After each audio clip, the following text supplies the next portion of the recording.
অর্জন ও সফলতায় ব্যাংক এশিয়ার 22 বছর পূর্ণ হলো আজ। তাই 27শে নভেম্বর আমাদের জন্য সবসময় বিশেষ আনন্দের, উৎসাহের এবং সেই সাথে অনুপ্রেরণার। সম্মানিত সুধী, ব্যাংক এশিয়ার 22তম প্রতিষ্ঠা বার্ষিকী উপলক্ষে আয়োজিত 22nd অ্যানিভার্সারি ডে সেলিব্রেশন অনুষ্ঠানের সম্মানিত অতিথিবৃন্দ, আসসালামু আলাইকুম, শুভ সকাল।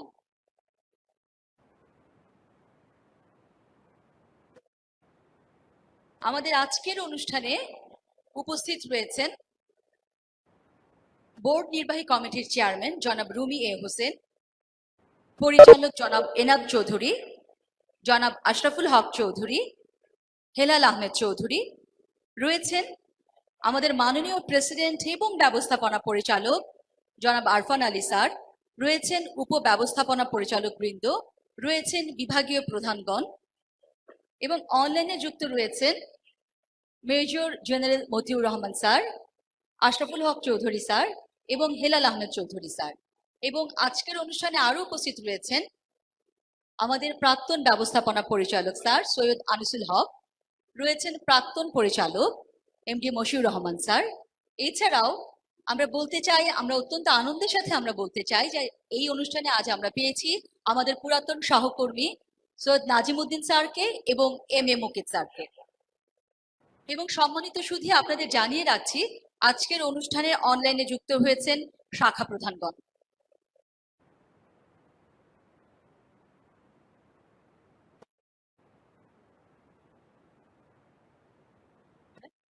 অনুষ্ঠানের শুরুতে পবিত্র কোরআন থেকে তেলাওয়াত করার জন্য অনুরোধ করছি ব্যাংক এশিয়ার ডেপুটি সিএফও জনাব মোহাম্মদ কামরুজ্জামান মহোদয়কে।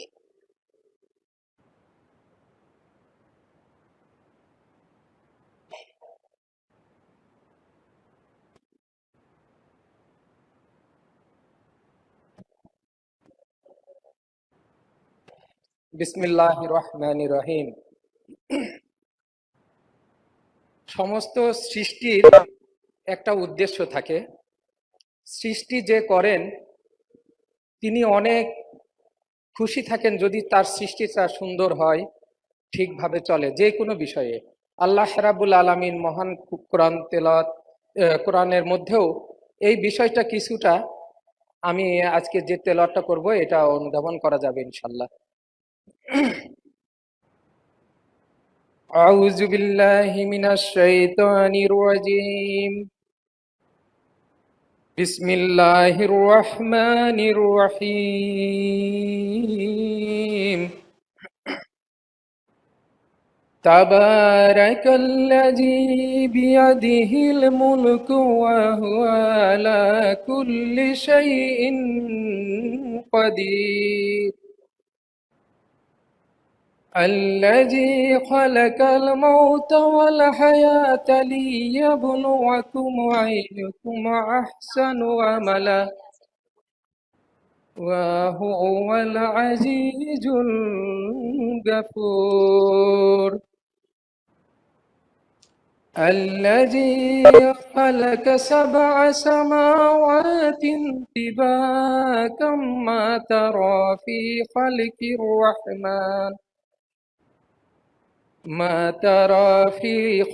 الرحمن من تفاوت فارجع البصر هل ترى من فطور ثم ارجع البصر كرتين ينقلب إليك البصر خاسئا وهو حسير.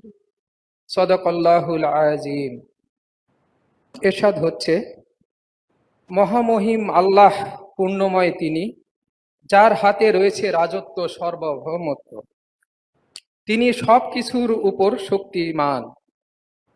যিনি সৃষ্টি করেছেন মরণ ও জীবন, যাতে তোমাদেরকে পরীক্ষা করা যায় কে তোমাদের মধ্যে সর্বশ্রেষ্ঠ, সর্বোৎকৃষ্ট। আসসালামু আলাইকুম। তিনি অবশ্যই পরাক্রমশালী, ক্ষমতাময়। তিনি সপ্ত আকাশ স্তরে সৃষ্টি করেছেন। তুমি করুণাময়ের অর্থাৎ আল্লাহের সৃষ্টিতে কোনো তফাৎ দেখতে পাও কি? পাবে না। আবার দৃষ্টি ফেরাও, কোনো অসামঞ্জস্যতা দেখতে পাও কি? অতঃপর তুমি বারবার দেখতে থাকো, তোমার দৃষ্টি ব্যর্থ ও পরিশ্রান্ত হয়ে তোমার দিকেই ফিরে আসবে। সাদাকাল্লাহুল আজিম। ধন্যবাদ স্যার পবিত্র কোরআন থেকে তেলাওয়াত পাঠের জন্য। সম্মানিত সুধী, আমরা আপনাদের অবগত করতে চাই যে আমাদের আজকের অনুষ্ঠানে অনলাইনে যুক্ত আছেন পরিচালক জনাব নাফিস খন্দকার স্যার। অনুষ্ঠানের এই পর্যায়ে স্বাগত বক্তব্য রাখার জন্য সবিনয়ে অনুরোধ করছি ব্যাংক এশিয়ার প্রেসিডেন্ট এবং ব্যবস্থাপনা পরিচালক জনাব মোহাম্মদ আরফান আলী মহোদয় স্যারকে।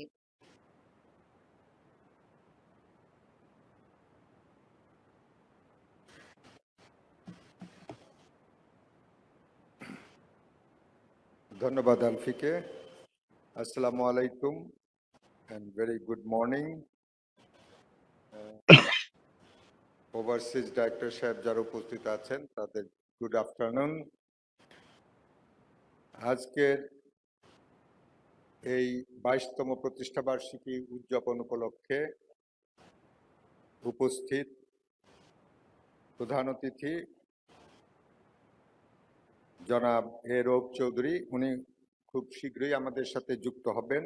বিশেষ অতিথি জনাব রুমি হোসেন, বোর্ড নির্বাহী কমিটির চেয়ারম্যান, ভাইস চেয়ারম্যান জনাব সাফওয়ান চৌধুরী, সাফওয়ান স্যার অনলাইনে কানেক্টেড থাকার কথা ছিল, মতিউর রহমান সাহেব, জনাব নাফিস খন্দকার, জনাব ডিএইচ চৌধুরী, হেলাল আহমেদ চৌধুরী। আমাদের সাথে আজকে এই বিশেষ দিনে বিশেষ অতিথিবৃন্দ যুক্ত হয়েছেন যারা এই ব্যাংকের শুরু থেকে কাজ করেছেন এবং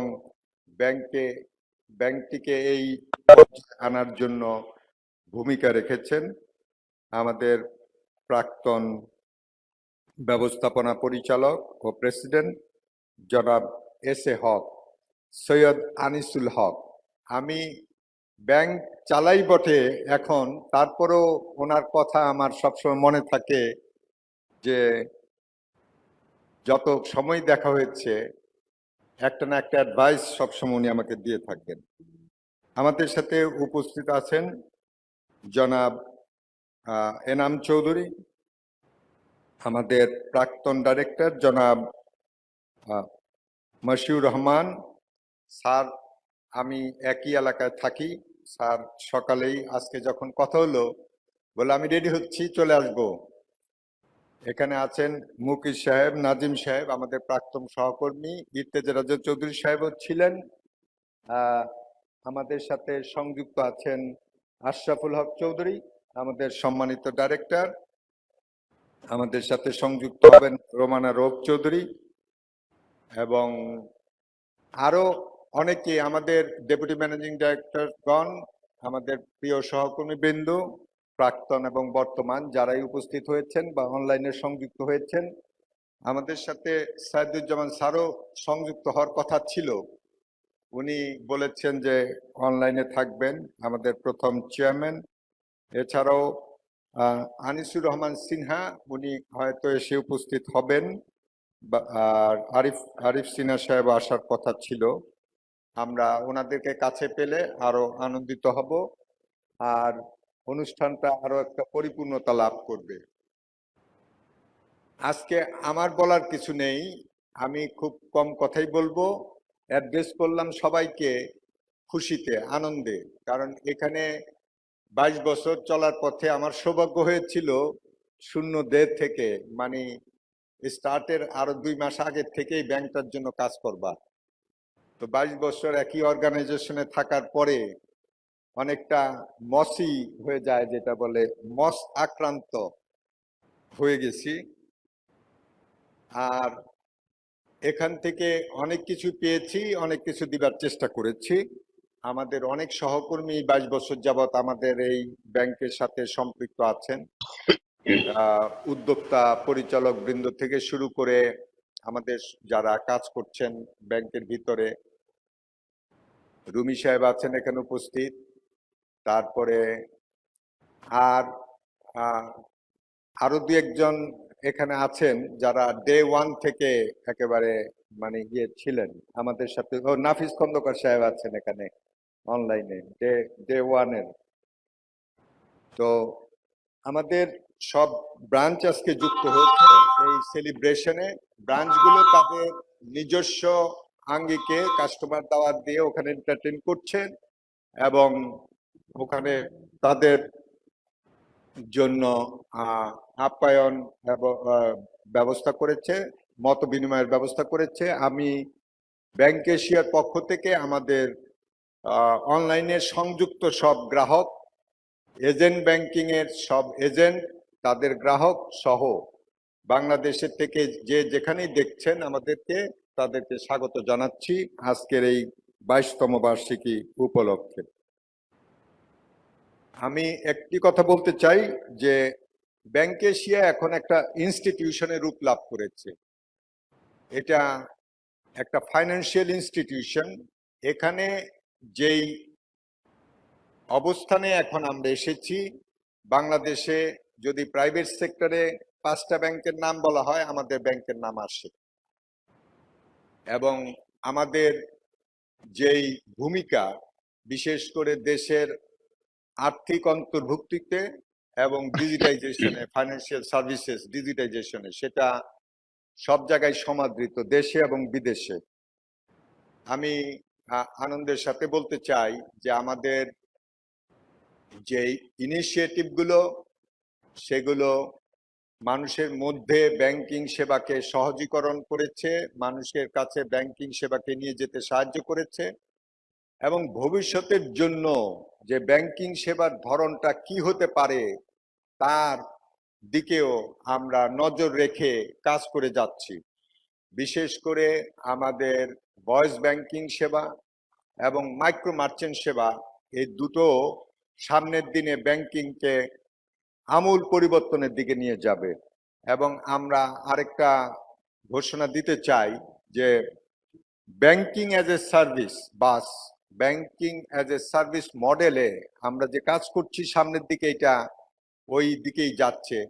ব্যাংকের ডিরেক্টলি কোনো কিছু করার থাকবে না, the partners will do the job. একমাত্র কর্পোরেট ব্যাংকিং ছাড়া most cases it will be done by our partners, collaborators and other agencies. আমরা ব্যাংকে থেকে এই প্ল্যাটফর্মটা দিব to give the service to the unbanked people, to the rural people, to the underbanked people. তা আমরা এই যে নতুনত্বের দিকে যাচ্ছি, বিশেষ করে প্রতিটি গ্রামে ব্যাংক এশিয়ার একটা সেবার কেন্দ্র থাকবে। তো 68,000 গ্রাম, 85,000 গ্রাম যাই বলি, সবখানেই ব্যাংক এশিয়া পাওয়া যাবে। ব্যাংক এশিয়ার লোকজন দেখবে, দেশের লোকজন দেখবে যে ব্যাংক এশিয়ার সার্ভিস বুথ তার গ্রামে, তার জনপদে উপস্থিত, to cater the need and service of those people যারা কখনোই ব্যাংকিং সেবা আসতে পারেনি। মাইক্রো মার্চেন্টের মাধ্যমে যে সেবা আমরা দিচ্ছি সেটা একটা বিরাট সাড়া ফেলেছে। বিশেষ করে সোশ্যাল সেফটি নেট পেমেন্ট এবং ইউটিলিটিস পেমেন্টে সেটা একটা বড় ভূমিকা পালন করছে। গ্রামের লোকজনকে এখন আর সাধারণ ব্যাংকিং ট্রানজেকশনের জন্য গ্রাম ছাড়তে হবে না, গ্রামে বসেই সেই পাশের দোকান থেকে ব্যাংকিং সেবাটা নিতে পারবে। ইউনিয়ন ডিজিটাল সেন্টারগুলোকে আমরা ব্যাংকে রূপান্তরিত করছি, পোস্ট অফিস সেন্টারগুলোকে আমরা ব্যাংকিং এ রূপান্তরিত করছি। সুতরাং banking will be needed, banks are not, একটা কথা আছে, মানে ইট কাঠের ব্যাংক আর প্রয়োজন নাই, প্রয়োজন হলো ব্যাংকিং সেবা। সেটাকেই আমরা বলছি ব্যাংকিং অ্যাজ এ সার্ভিস, এবং সেটা আমাদের যে পার্টনার তারা নিয়ে যাচ্ছে। আমি আনন্দের সাথে ঘোষণা করছি, আমাদের সব সহকর্মী উপস্থিত আছেন, যে গেটস ফাউন্ডেশন আমাদেরকে $1.1 মিলিয়ন গ্র্যান্টস দিয়েছে very recently for financial inclusion for. সুতরাং এটা মেয়েদের ব্যাংক অ্যাকাউন্ট খোলার ব্যাপারে ব্যাংকে এসে একটা অগ্রণী ভূমিকা পালন করছে, এবং এজেন্ট ব্যাংকিং এর মাধ্যমে 61% অ্যাকাউন্ট হচ্ছে মেয়েদের, আর টোটাল অ্যাকাউন্টের সংখ্যা 46 লাখ। ব্যাংক এশিয়ার সর্বসাকুল্যে অ্যাকাউন্ট 7 লক্ষ ছাড়িয়ে গেছে। ব্যাংক এশিয়া 1 কোটি গ্রাহকের ব্যাংক হয়ে যাবে আগামী 2 বছরের মধ্যেই। এটা 2024 সালের মধ্যে আমরা 1 কোটি গ্রাহক অনবোর্ড করতে পারবো। একটা বিরাট কাস্টমার বেজ নিয়ে আমরা এগিয়ে যাব। আর মেয়েদের জন্য ব্যাংকিং সেবা যে কথা বলছি, বাংলাদেশে on an average 25% account belongs to women, আর ব্যাংক এশিয়াতে 61% উইমেনদের জন্য ইন এজেন্ট ব্যাংকিং, আর ওভারঅল 40% অ্যাকাউন্ট এই মেয়েদের জন্য। এটা একটা বড় রকমের কাজ হয়েছে এবং হোপফুলি আমরা সামনের দিনে এই সুবিধাবঞ্চিত মানুষের জন্য ব্যাংকিং সেবা, গ্রামের কৃষকের জন্য ব্যাংকিং সেবা, এই মাইক্রো এন্টারপ্রেনার্স যারা আছে তাদের জন্য ব্যাংকিং সেবা সবকিছুই হাতের কাছে নিয়ে যেতে পারবো। ব্যাংক এশিয়া মানুষের সাথে, জনগণের সাথে, দেশের উন্নয়নের সাথে অংশীদার হয়ে থাকবে। যারা এই ব্যাংকটির স্বপ্ন দেখেছিলেন, আজকে 22 বছর পূর্তিতে এসে তাদেরকে আমরা সালাম জানাই, শ্রদ্ধা জ্ঞাপন করছি যে তাদের উদ্যোগ আজকে এসে আমাদেরকে এত বড় কাজের সাথে সম্পৃক্ত হতে সাহায্য করেছে। এবং বড় কাজ নয় শুধু, যে মানুষের জীবনে যে ইম্প্যাক্ট ইন ইকোনমিক লাইফ সেটাও সৃষ্টি হয়েছে। তো সবাইকে আজকে এই অনুষ্ঠানে আবারও স্বাগত জানাচ্ছি, ধন্যবাদ জানাচ্ছি। আপনাদের ব্যস্ত সময় নিয়েও এখানে উপস্থিত হয়েছেন। বিশেষ করে আমার মেন্টর সৈয়দ আনিসুল হক অনেক আগেই বলছেন, এবিপি থাকা অবস্থায় একদিন বলতেছিলেন যে আপনি একদিন এমডি হবেন। তো এই যে একটা মানুষকে প্রেডিক্ট করার যে দ্যাট হেল্প এ লট, আমার ব্যক্তিগত সাহস আমাকে করতে সাহায্য করেছে। আমাদের ব্যাংকের সম্মানিত চেয়ারম্যান এরব চৌধুরী যথেষ্ট পরিমাণ সাহায্য করেছেন to build my career as well. আমি সবাইকে আজকের এই দিনে আমার শ্রদ্ধা জ্ঞাপন করছি এবং আমার যারা সহকর্মী, board members, vice chairman Rumiya Hossain সাহেব সহ যারা উপস্থিত আছেন সবার প্রতি আমি কৃতজ্ঞতা জানাচ্ছি আমাদের এই অনুষ্ঠানে আজকে উপস্থিত হওয়ার জন্য। ধন্যবাদ সবাইকে। আসসালামু আলাইকুম। ধন্যবাদ শ্রদ্ধেয় প্রেসিডেন্ট ও ব্যবস্থাপনা পরিচালক আপনার বক্তব্যের জন্য। এবারে থাকছে ব্যাংক এশিয়ার 22 বছর পূর্তি উপলক্ষে নির্মিত সমৃদ্ধির পথে সবার সাথে শিরোনামে একটি ছোট্ট ভিডিও ক্লিপ।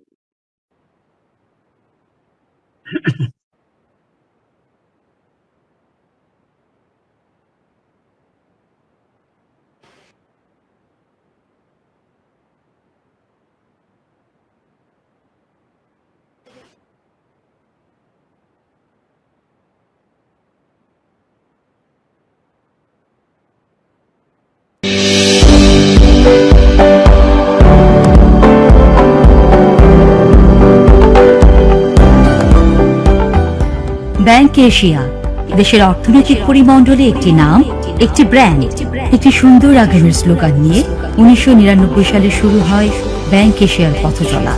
এই সুন্দরের স্বপ্নদ্রষ্টা দেশের শিল্প বাণিজ্য অঙ্গনের অন্যতম পুরোধা ব্যাংক এশিয়ার চেয়ারম্যান জনাব আব্দুর রউফ চৌধুরী সহ বেশ কয়েকজন বিশিষ্ট শিল্পপতি। বর্তমান প্রধানমন্ত্রী শেখ হাসিনা 1999 সালের 27 নভেম্বর আনুষ্ঠানিকভাবে ব্যাংক এশিয়ার শুভ উদ্বোধন ঘোষণা করেন। প্রতিষ্ঠার পর থেকে মানুষের ব্যাংকিং সেবার অধিকার নিশ্চিত করার লক্ষ্যে সার্বজনীন ব্যাংকিং সেবা প্রবর্তনে নিরলসভাবে কাজ করে যাচ্ছে ব্যাংক এশিয়া। এ লক্ষ্যে প্রচলিত ব্যাংকিং এর পাশাপাশি Islamic banking, offshore banking, agent banking সহ প্রতিনিয়ত প্রযুক্তি নির্ভর নতুন নতুন ব্যাংকিং সেবা চালু অব্যাহত রয়েছে। এর মধ্যে বহুমাত্রিক ও সার্বজনীন এজেন্ট ব্যাংকিং সেবা দেশের ব্যাংকিং পরিমণ্ডলে এক নতুন দিগন্তের সূচনা করেছে। ব্যক্তিক ও প্রাতিষ্ঠানিক এজেন্টের পাশাপাশি union digital centre, city digital centre, digital post office ও মাইক্রো মার্চেন্ট চ্যানেলের মাধ্যমে এ সেবার পরিধি দিন দিন সম্প্রসারিত হচ্ছে। বর্তমানে সারা দেশে শাখা, এজেন্ট আউটলেট ও মাইক্রো মার্চেন্ট মিলে ব্যাংকের সেবার টাচ পয়েন্ট প্রায় 42,000। এর বাইরে রয়েছে সাবসিডিয়ারি প্রতিষ্ঠান বিএ সিকিউরিটিজ লিমিটেড এবং বিএ এক্সচেঞ্জ হাউস। ব্যাংক এশিয়ার মাধ্যমে নিয়মিতভাবে প্রায় 20 লক্ষ প্রান্তিক জনগোষ্ঠীর হাতে সরকার প্রদত্ত বয়স্ক ভাতা, বিধবা ভাতা সহ বিভিন্ন ভাতার টাকা পৌঁছে যাচ্ছে। কর্পোরেট ব্যাংকিং এও ব্যাংক তার সাফল্যের ধারা অব্যাহত রেখেছে। 2021 সালের সেপ্টেম্বর পর্যন্ত ব্যাংকের ডিপোজিট দাঁড়িয়েছে 2,99,669 মিলিয়ন এবং লোন ও অ্যাডভান্স 2,55,356 মিলিয়নে উন্নীত হয়েছে। এ সময়ে আমদানি ও রপ্তানিতে যথাক্রমে 1,71,477 মিলিয়ন এবং 1,01,737 মিলিয়ন টাকা বিনিয়োগ হয়। ব্যাংক এশিয়া তার অগ্রযাত্রায় প্রায় প্রতিটি বছরই যোগ করেছে একটি মাইল ফলক, অগ্রণী ভূমিকা রেখেছে দেশের অর্থনৈতিক দিগন্ত পরিবর্তনে।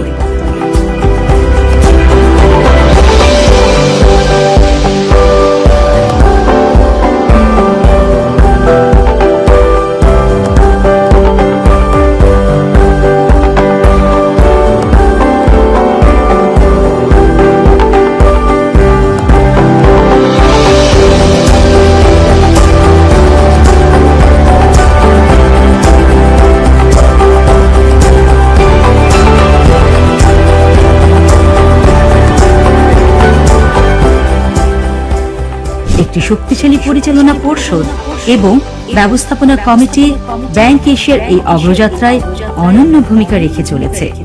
দেশে করোনা পরিস্থিতির মধ্যেও ব্যাংক এশিয়া সুরক্ষিত উপায়ে গ্রাহক সেবা প্রদান অব্যাহত রেখেছে। ব্যাংকের সাফল্যের ধারাও তাই বরাবরের মতোই ঊর্ধ্বমুখী। সেপ্টেম্বর পর্যন্ত পরিচালন মুনাফা দাঁড়ায় 7,546 মিলিয়ন, নিট মুনাফা দাঁড়ায় 2,746 মিলিয়ন এবং রেমিটেন্স সংগ্রহ হয় 92,480 মিলিয়ন টাকা।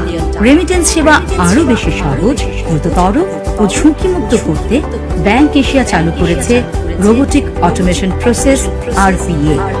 পরিবেশ বান্ধব ব্যাংকিং সেবা নিশ্চিত করতে ব্যাংক এশিয়া বরাবরই গ্রিন ব্যাংকিং সেবা ও টেকসই উন্নয়ন লক্ষ্যমাত্রা অনুসরণ করে চলেছে, যার স্বীকৃতি স্বরূপ বাংলাদেশ ব্যাংক কর্তৃক সাস্টেইনেবিলিটি রেটিং 2020-এ নির্বাচিত 10টি ব্যাংকের মধ্যে ব্যাংক এশিয়া অন্যতম স্থান পায়। ব্যাংকিং সেবার পাশাপাশি ব্যাংক এশিয়া স্বাস্থ্য ও শিক্ষা সহ বিভিন্ন খাতে কর্পোরেট সামাজিক দায়বদ্ধতামূলক বিভিন্ন কার্যক্রম পরিচালনা করছে। এর মধ্যে ব্যাংক এশিয়া মা আমিরান হাসপাতাল, জন্মান্ধ শিশুর চোখের অপারেশন এবং গরিব মেধাবী শিক্ষার্থীদের জন্য উচ্চশিক্ষা বৃত্তি অন্যতম। ডিজিটাল ব্যাংকিং সম্প্রসারণে ব্যাংক এশিয়া স্মার্ট অ্যাপ গুরুত্বপূর্ণ ভূমিকা পালন করছে। ঘরে বসে হিসাব খুলুন এই সেবার আওতায় গ্রাহক এখন অনলাইনে ব্যাংক অ্যাকাউন্ট খোলার সুযোগ পাচ্ছে। নারী উদ্যোক্তা সৃষ্টির লক্ষ্যে ব্যাংক এশিয়া প্রবর্তন করেছে উইমেন এন্টারপ্রেনিয়র ডেভেলপমেন্ট ইউনিট। লেনদেনে ইকোসিস্টেম নিশ্চিত করতে ব্যাংকটি বিভিন্ন আর্থিক প্রতিষ্ঠান, MFI ও উন্নয়ন সহযোগীদের সাথে একযোগে কাজ করে যাচ্ছে। বিস্তৃত নেটওয়ার্ক ও সেবা সম্প্রসারণের মাধ্যমে ব্যাংক এশিয়া দেশের কর্মসংস্থানের সুযোগ সৃষ্টিতে পালন করছে অনন্য ভূমিকা। আর এভাবেই একটি সুন্দর আগামী বিনির্মাণের দৃঢ় প্রত্যয়ে আর্থিক অন্তর্ভুক্তিমূলক কার্যক্রমকে আরো জোরদার করার মাধ্যমে এগিয়ে যাচ্ছে ব্যাংক এশিয়া। সমৃদ্ধির পথে সবার সাথে ব্যাংক এশিয়ার এই অগ্রযাত্রা অব্যাহত থাকবে।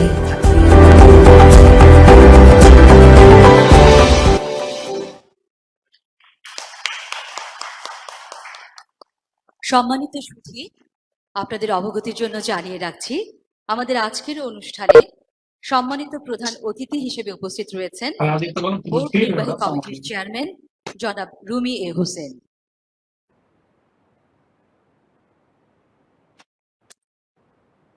এবারে বক্তব্য রাখার জন্য সবিনয় অনুরোধ করছি ব্যাংক এশিয়ার প্রাক্তন পরিচালক জনাব মোহাম্মদ মশিউর রহমানকে।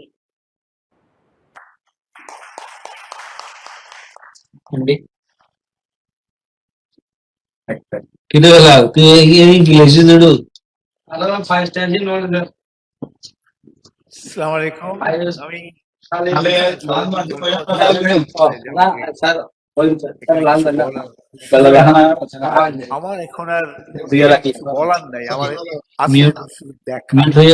আমি আমার ৪৫ বছর ব্যাংকিং ক্যারিয়ারে আমি ন্যাশনাল ব্যাংক থেকে শুরু করি ক্যারিয়ার, তারপরে সোনালী ব্যাংক, তারপরে আইএফআইসি ব্যাংকের এমডি, এবং পরবর্তী পর্যায়ে আমি ব্যাংক এশিয়া ইন্ডিপেন্ডেন্ট ডাইরেক্টর ছিলাম, এবং এখানে আমি ৬ বছরের মধ্যে ৩ বছরই ছিলাম কমিটির চেয়ারম্যান। আমি এত খানি বলতে গেলে কোথাও এত ভাবে আমার এখানকার স্টেটা এত আর কোথাও এনজয় করতে পারিনি, এবং সেটা সম্ভব হয়েছে এখানকার আমার যে সমস্ত কলিগ, তারপরে আপনারা যারা আমাকে সাহায্য সহযোগিতা করেছেন। এবং আমি যাওয়ার আগে বলে গেছিলাম চেয়ারম্যান সাহেবকে যে আমি এই ব্যাংক থেকে চলে গেলাম, কিন্তু এই ব্যাংকে কোনো ফ্রড ফোরজারি হবে না, এবং সেটা কিন্তু এখনো আছে। তো সবাইকে ধন্যবাদ এই জন্যে যে আপনাদের সাহায্য সহযোগিতায় ব্যাংকটা এখন কোথায় চলে গেছে একটা মডেল হিসেবে দেখার মতো। Thank you. ধন্যবাদ স্যার আপনার অত্যন্ত সুন্দর বক্তব্যের জন্য। প্রধান অতিথিকে এবারে সবিনয়ে অনুরোধ করছি আজকের অনুষ্ঠানে কিছু বলবার জন্য যিনি উপস্থিত রয়েছেন আমাদের ব্যাংক এশিয়ার প্রাক্তন ব্যবস্থাপনা পরিচালক জনাব সৈয়দ আনিসুল হক স্যারকে কিছু বলবার জন্য সবিনয়ে অনুরোধ করছি।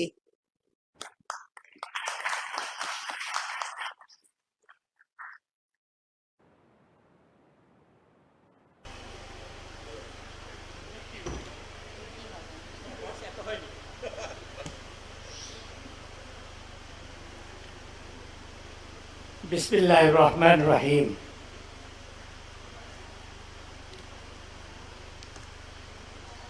Honorable Vice Chairman Rumi Hussain Shahab, আমার বন্ধুর ছেলে, অনেকে আছেন না বলতে ইচ্ছা করছে, কিন্তু করতে গেলে আর আমার বক্তৃতা দেওয়া হবে না।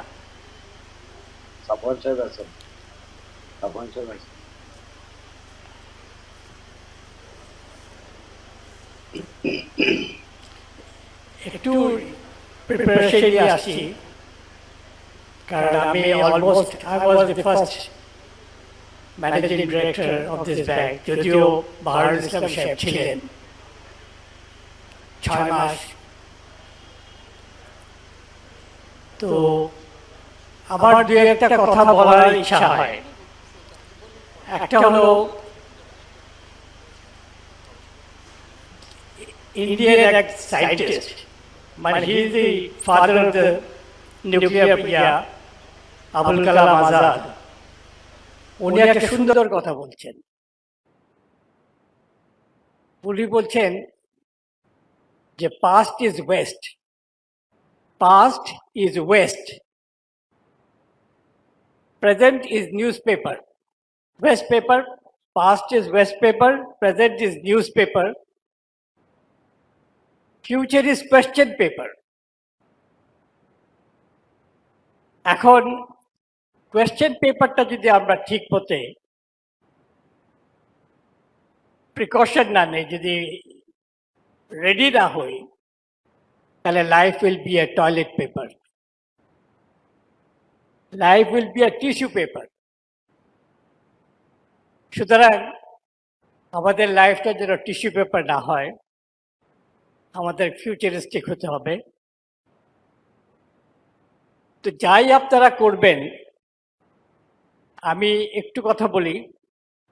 যখন আমি ব্যাংকে জয়েন করি, ১.৫ বছরের মধ্যে আমি র্যাক্স ভবনের নিচে একসাথে আমি আর ভাইস চেয়ারম্যান রউফ চৌধুরী সাহেব একসাথে নামলাম। নামার পরে উনি প্রথমেই আমাকে বললেন, এমডি সাহেব শুনেন, এদিকে আসেন, আপনি খবর রাখেন। কি খবর স্যার? যে স্কটিয়া ব্যাংক অ্যাকুইজিশনে যাচ্ছে, এমনি আমরা অ্যাকোয়ার করতে পারি, Bangladesh operation is on sell. তাই নাকি স্যার? তাহলে ঠিক আছে, আমি দেখব। তাহলে this is the my question paper. এটা আমার প্রথম কোশ্চেন পেপার। এটা যদি আমি ঠিক মতো না করি তাহলে তো আবার যে কি পেপার হব জানি না। তো আমি ফার্স্টে করলাম, দৌড় দিয়া স্কটিয়া ব্যাংকে গেলাম। শন ওয়াটস বলে একজন চিফ ছিলেন, ওনার সঙ্গে কথা বললাম। উনি বললেন যে আর ইউ ইন্টারেস্টেড? তো ইয়েস। তাহলে ঠিক আছে, ইটস ভেরি, তুমি তো আমার কাছাকাছি, উই ক্যান ডু ইট। আমি ওনার কাছে কিছু সময় নিয়ে আসলাম। সময় নিয়ে এসে আমি প্রথমেই গেলাম রুহুল আমিন সাহেব বাংলাদেশ ব্যাংকে। উনি ফরেন এক্সচেঞ্জের চিফ ছিলেন। তারপরেই গেলাম ডক্টর ফরাসুদ্দিন সাহেবের কাছে, উনি গভর্নর ছিলেন। তো ওনাকে যখন আমি বললাম যে স্যার এটা করতে যাচ্ছি,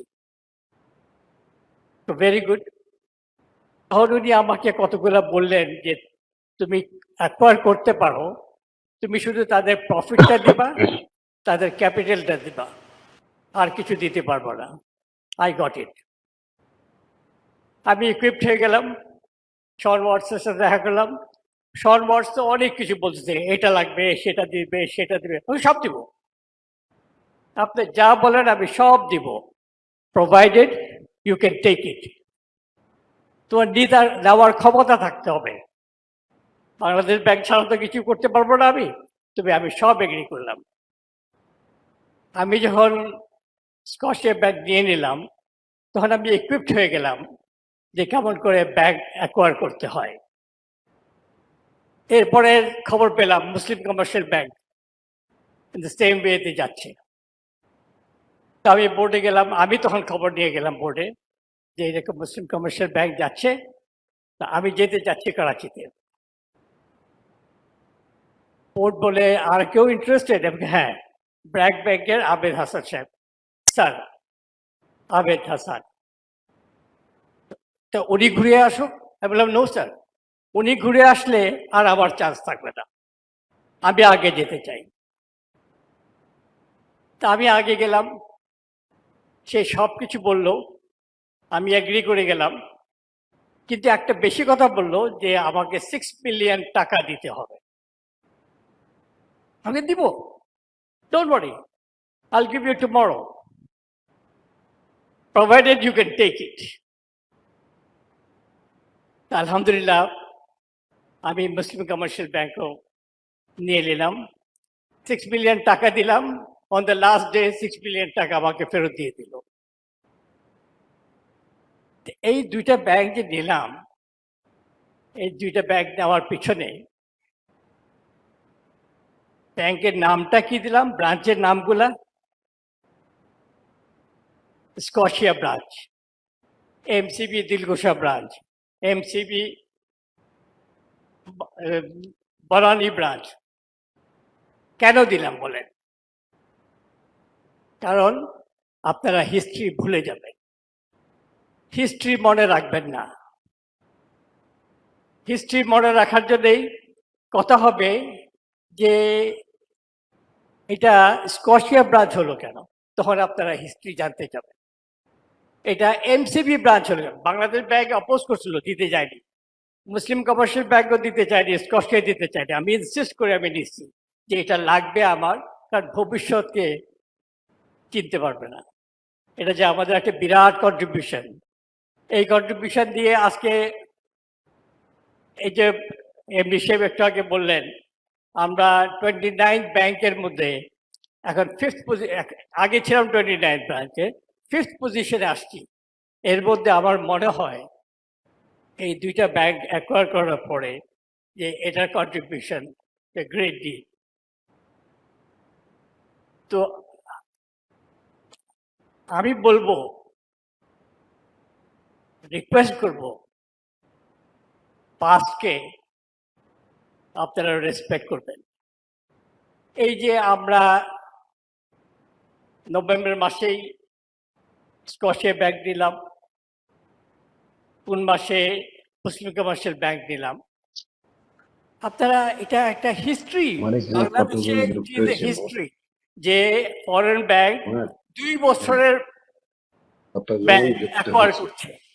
টোটাল আলহামদুলিল্লাহ, it is a great success, great deal. তো এটাকে আপনারা সেলিব্রেট করবেন। এটা যদি বলেন এখনো, যেদিন আমাদের ওপেন হয়েছে, পেপারে যদি দেন, it is the history for Bangladesh, যে আমরা অ্যাকোয়ার করেছি এই দুইটা ব্যাংক। এটা হলো ব্যাংক যখন বড় হয়, ছোট থাকে যখন বড় হয়, বড় হওয়ার সময় অনেক চেষ্টা করতে হয়, অনেক বাংলাদেশের সব জায়গা থেকে ওকে আগ্রহের সাথে কাজ করতে হয়। কাজ করে আমরা যেটা পেলাম সেটাকে আপনারা মনে করবেন। এটা মনে করা আমাকে মনে করা না, এটা আমাকে আমার যে পাস্ট সোলজার্স ছিল, হ্যাঁ, আমি তো তখন ব্যাটালিয়ন চিফ ছিলাম, ব্রিগেডিয়ার জেনারেল, যদিও এমডি ছিলাম, বাট ব্রিগেডিয়ার জেনারেল। এখন তো MD, he is a general, full fledged general. তো আপনারা যদি এটা ইয়া করেন, তাহলে মানুষ মনে রাখবে, অ্যাডভার্টিজমেন্ট হবে যে এই ব্যাংকটা, দুটা ব্যাংক, বিদেশি ব্যাংক অ্যাকোয়ার করেছে। তারপরে হলো আমরা ব্যারিস্টার রফিকুল হক সাহেব একদিন আমাকে টেলিফোন করলেন। টেলিফোন করার পরে বললেন, আনিস, ওনার কথা শেষ হওয়ার পরে, তুমি একটা ল্যান্ড কিনবা? আমি বলছি, আমি ল্যান্ড কিনবো? বলছে, হ্যাঁ, একটা ল্যান্ড আছে। তখন আমি বুঝে গেছি কোন ল্যান্ড, সালমান রহমানের ল্যান্ড। হ্যাঁ, ঠিক। তো ও কি দিবে আমাদের? হ্যাঁ, দিবে। তা আমি সালমান রহমানকে টেলিফোন করলাম, টেলিফোন করে বললাম যে আমাকে ল্যান্ডটা আমি নিব। আনিস, তুমি সত্যি নিবা? আমি বলছি, হ্যাঁ, আমি নিব। কন্ডিশন হলো তুমি 1 মাসের মধ্যে আমাকে পেমেন্ট দেবা। আমি বললাম, হ্যাঁ, আমি 1 মাসের মধ্যে পেমেন্ট দেবো। আগে ডিল করেন কত টাকায়। তো উনি 85 না কত কি বলে টুলে একটা অ্যামাউন্টে আমরা এগ্রি হলাম। আমি বললাম, আমি কাউকে জিজ্ঞেস করিনি, আপনার সঙ্গে কথা বলছি, but I will give you on immediate after 1 month, I'll give you, provided your documents are all right. আমরা পেমেন্ট করে নিয়ে নিলাম। This is the landmark, this is the landmark. এটা বিরাট কাজ করেছি আমরা। এটা আমার নিজে, আমার বাপ কিন্তু, আমি যদি কোনো প্রেজেন্ট দিতাম, আমার বাপ খুব এনজয় করতো না, কারণ এটা সুদি, ইন্টারেস্ট। তো আমার কাছে খারাপ লাগতো, কিন্তু খারাপ লাগার পরে মাই সাকসেস, যে আমি শেষের দিকে ইসলামিক ব্যাংকটা উইংটা করে যেতে পেরেছি। আল্লাহু আকবার। তো ইসলামী ব্যাংক করার পরে আমি একদিন অস্ট্রেলিয়াতে আসছি, এসে স্ট্রেট রৌফচৌধুরী সাহেবের এখানে গেলাম, যে স্যার আমি একটা মিশন নিয়ে আসছি। হ্যাঁ, কি মিশন? সাইদুজ্জামান ভাই, আর আপনি যদি কোনো রিকোয়েস্ট করেন আমি তো না করতে পারি না। আমি স্যার এইটাই চাই, স্যার এটাই চাই। তাই আমি বললাম যে স্যার, এই যে বড় একটা বিল্ডিং হইতেছে, এখানে 8,000 লোক থাকবে, তা আমি একটা নামাজ ঘর করতে চাই। আলহামদুলিল্লাহ, নামাজ ঘরও হয়ে গেছে। হ্যাঁ, ইট is the feather in bank Asia's cap. তো আমার কথা হলো যে আমি বেশি আর বলবো না, আমি বলবো আমরা আরেকটা কি করেছি না, ও ইনফো এরা এরা এটা কিন্তু another biggest ক্যাপ। আপনারা কিন্তু এটাকে খুব মূল্য দেন না। এটা ফজলে সালিম সাহেব, আজকে নাই উনি জনাধর ছিল দুবাইয়ের আর ব্যাংক এশিয়া। আপনার শুনে খুশি হবেন, এখানে কিন্তু $1 বিলিয়ন ট্রানজাকশন হয়, টার্নওভার হয় অ্যানুয়ালি। 20টা nationalise and private sector bank এটার সফটওয়্যার ইউজ করে। বাংলাদেশে কয়টা ব্যাংক আছে? আমরা নিজেরা আমাদের নিজেদের সফটওয়্যার ইউজ করতেছি। It is another feather and all cap. তো যাই হোক, আমি আর বেশি কিছু বলবো না। আমি আবার ফিরে যাচ্ছি আবুল কালাম আজাদের প্রিপেয়ার ইয়োরসেলফ। প্রিপেয়ার ইয়োরসেলফ যদি না করেন, your life will B A tissue paper. এটা কিন্তু উনি বলেছেন যে আমি যদি মরে যাই, ফার্স্ট পরীক্ষা কোথায় হবে? কবরে। কবরে যদি পাশ করে যাই, আর চিন্তা নাই আমার। তো আমরা আপনাদের দুটা জিনিস বলবো, যে আমি কিন্তু বলি যে আল্লাহর কাছে আমি যা চেয়েছি তার চেয়ে অনেক বেশি পেয়েছি। সুতরাং আপনারা যদি উপরে যেতে চান, তাহলে আপনার মাকে শ্রদ্ধা করবেন, মায়ের জন্য যত পারেন তত করবেন, আপনাদের কোনো প্রবলেম হবে না। ব্যাংকার হয়েও দেখবেন রাত্রেবেলা ঠিক মতো ঘুমাইতে পারতেছে। আর দ্বিতীয়ত কথা হলো, আপনাদের একটা টেলিফোন দিয়ে যাই, টেলিফোন নাম্বার। এই নাম্বার দিয়ে আল্লাহর সাথে কন্ট্যাক্ট করতে পারবেন। টেলিফোন নাম্বারটা হলো 24434। এখানে টেলিফোন করবেন, আল্লাহ ডিরেক্টলি আনসার দেবে। বলেন 24434 কি? 2 রাকাত ফজরের ফরজ, 4 রাকাত জোহর, 4 রাকাত আসর, 3 রাকাত মাগরিব, আর 4 রাকাত এশা। এটা পড়েন। আমি তো মনে করতাম ব্যাংকিংয়ে যখন জয়েন করছি আমি না জানি কি কাজ করছি যার জন্য আমার পানিশমেন্ট ব্যাংকে, কিন্তু আলহামদুলিল্লাহ আমি এটা বিশ্বাস করতাম। আমি এটা বিশ্বাস করে যাই করতাম বিসমিল্লাহির রহমানির রহিম করে করতাম। আজ পর্যন্ত আমি আলহামদুলিল্লাহ, এখন আমার রৌফ সাহেব বলেন, এমডি সাহেব, it's a feather in my cap. Thank you very much. হ্যাঁ, ধন্যবাদ স্যার আপনার অত্যন্ত সুন্দর বক্তব্যের জন্য। সম্মানিত সুধী, আমাদের আজকের অনুষ্ঠানে অনলাইনে সংযুক্ত রয়েছেন সম্মানিত পরিচালক অবসরপ্রাপ্ত major general Motiur Rahman sir. Motiur Rahman স্যারকে কিছু বলবার জন্য সবিনয় অনুরোধ করছি। আমাকে শোনা যাচ্ছে? Can you hear me? Hello, আমরা শুনতে পাচ্ছি। শুনতে পাচ্ছেন? আমরা শুনতে পাচ্ছি, অডিটোরিয়ামে বলতে পারবো না। অডিটোরিয়ামকে শুনতে পাচ্ছেন? জি স্যার, আমরা আপনাকে শুনতে পাচ্ছি স্যার। ওকে। বিসমিল্লাহির রহমানির রহিম। আমরা শুনছি স্যার, আপনি বলেন। জি। আজকের অনুষ্ঠানের সভাপতি এবং ব্যাংক পরিচালনা পর্ষদের ডাইরেক্টর বৃন্দ,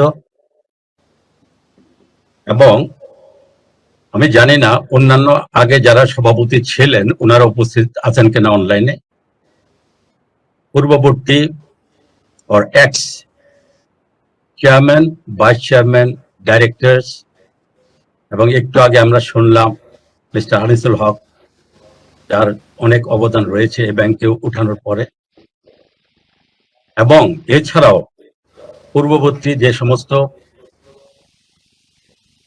কর্মকর্তা রয়েছেন তারা, এবং বর্তমান ব্যাংকের ম্যানেজিং ডাইরেক্টর, এবং আমাদের ম্যানেজমেন্ট টিমের বা ম্যানেজমেন্টের যত কর্মকর্তা কর্মচারী উপস্থিত আছেন, সবাইকে আসসালামু আলাইকুম।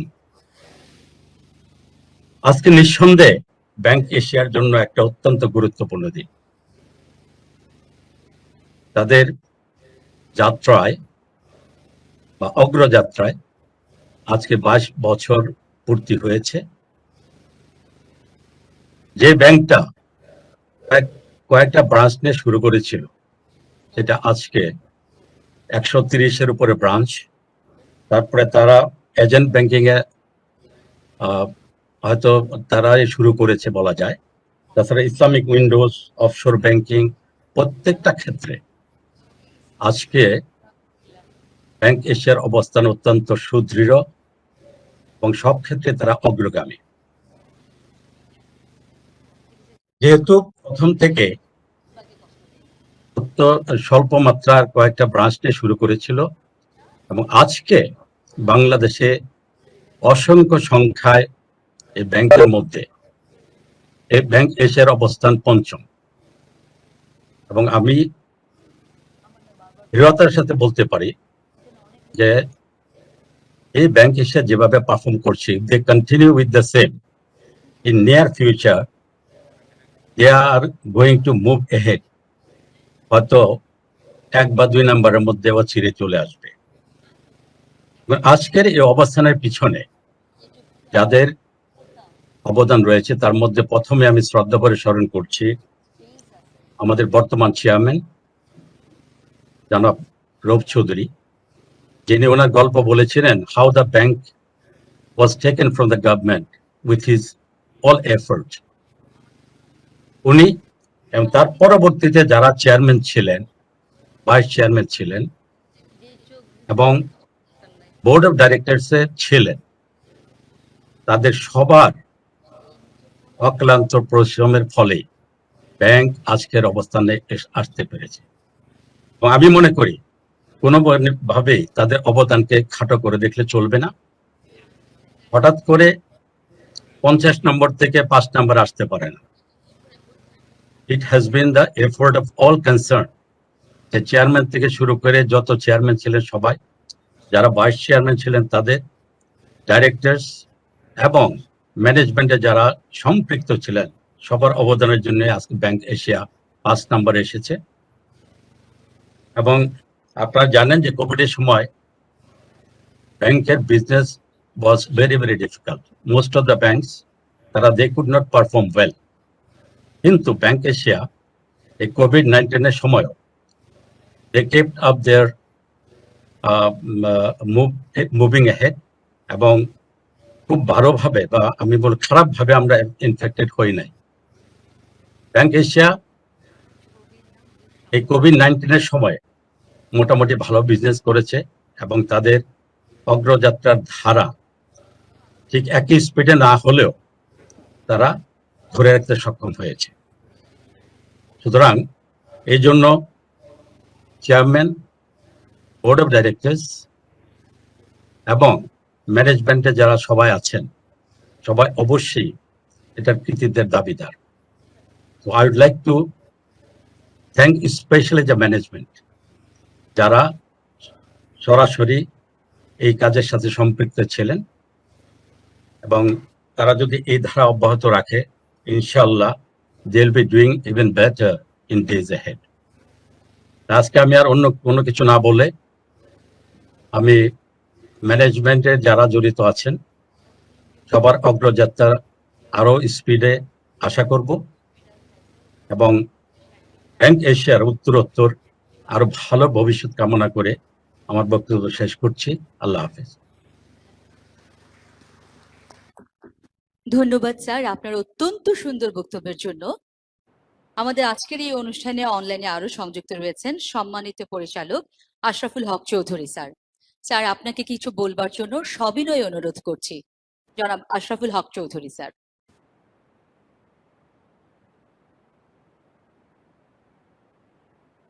সালামু আলাইকুম। আমাকে শুনতে পাচ্ছেন? স্যার আপনাকে শুনতে পাচ্ছি স্যার। Thank you. ঠিক 22 বছর পূর্ণতা লাভের আজকের এই দিনে ব্যাংক এশিয়ার সম্মানিত প্রধান অতিথি ইসি কমিটির মাননীয় চেয়ারম্যান জনাব রুমি এ হোসেন,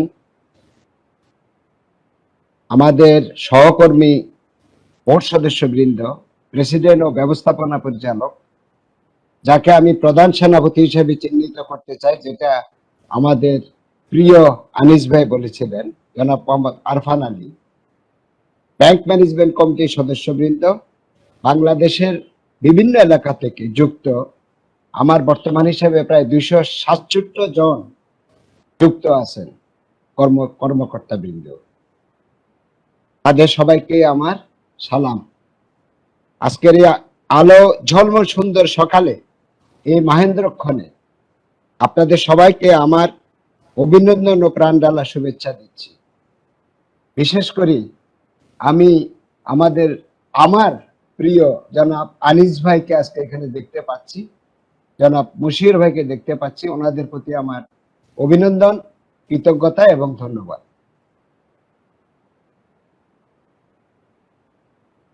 যারা আমাদের মাঝে নাই, যেটা আমার মনে হয় আমরা তাদেরকে স্মরণ করা উচিত এবং তাদের আত্মার বেদি মাগফিরাত কামনা করি। আল্লাহ যেন ওনাদেরকে শান্তিতে রাখেন, ওনাদের প্রতিও আমাদের কৃতজ্ঞতা।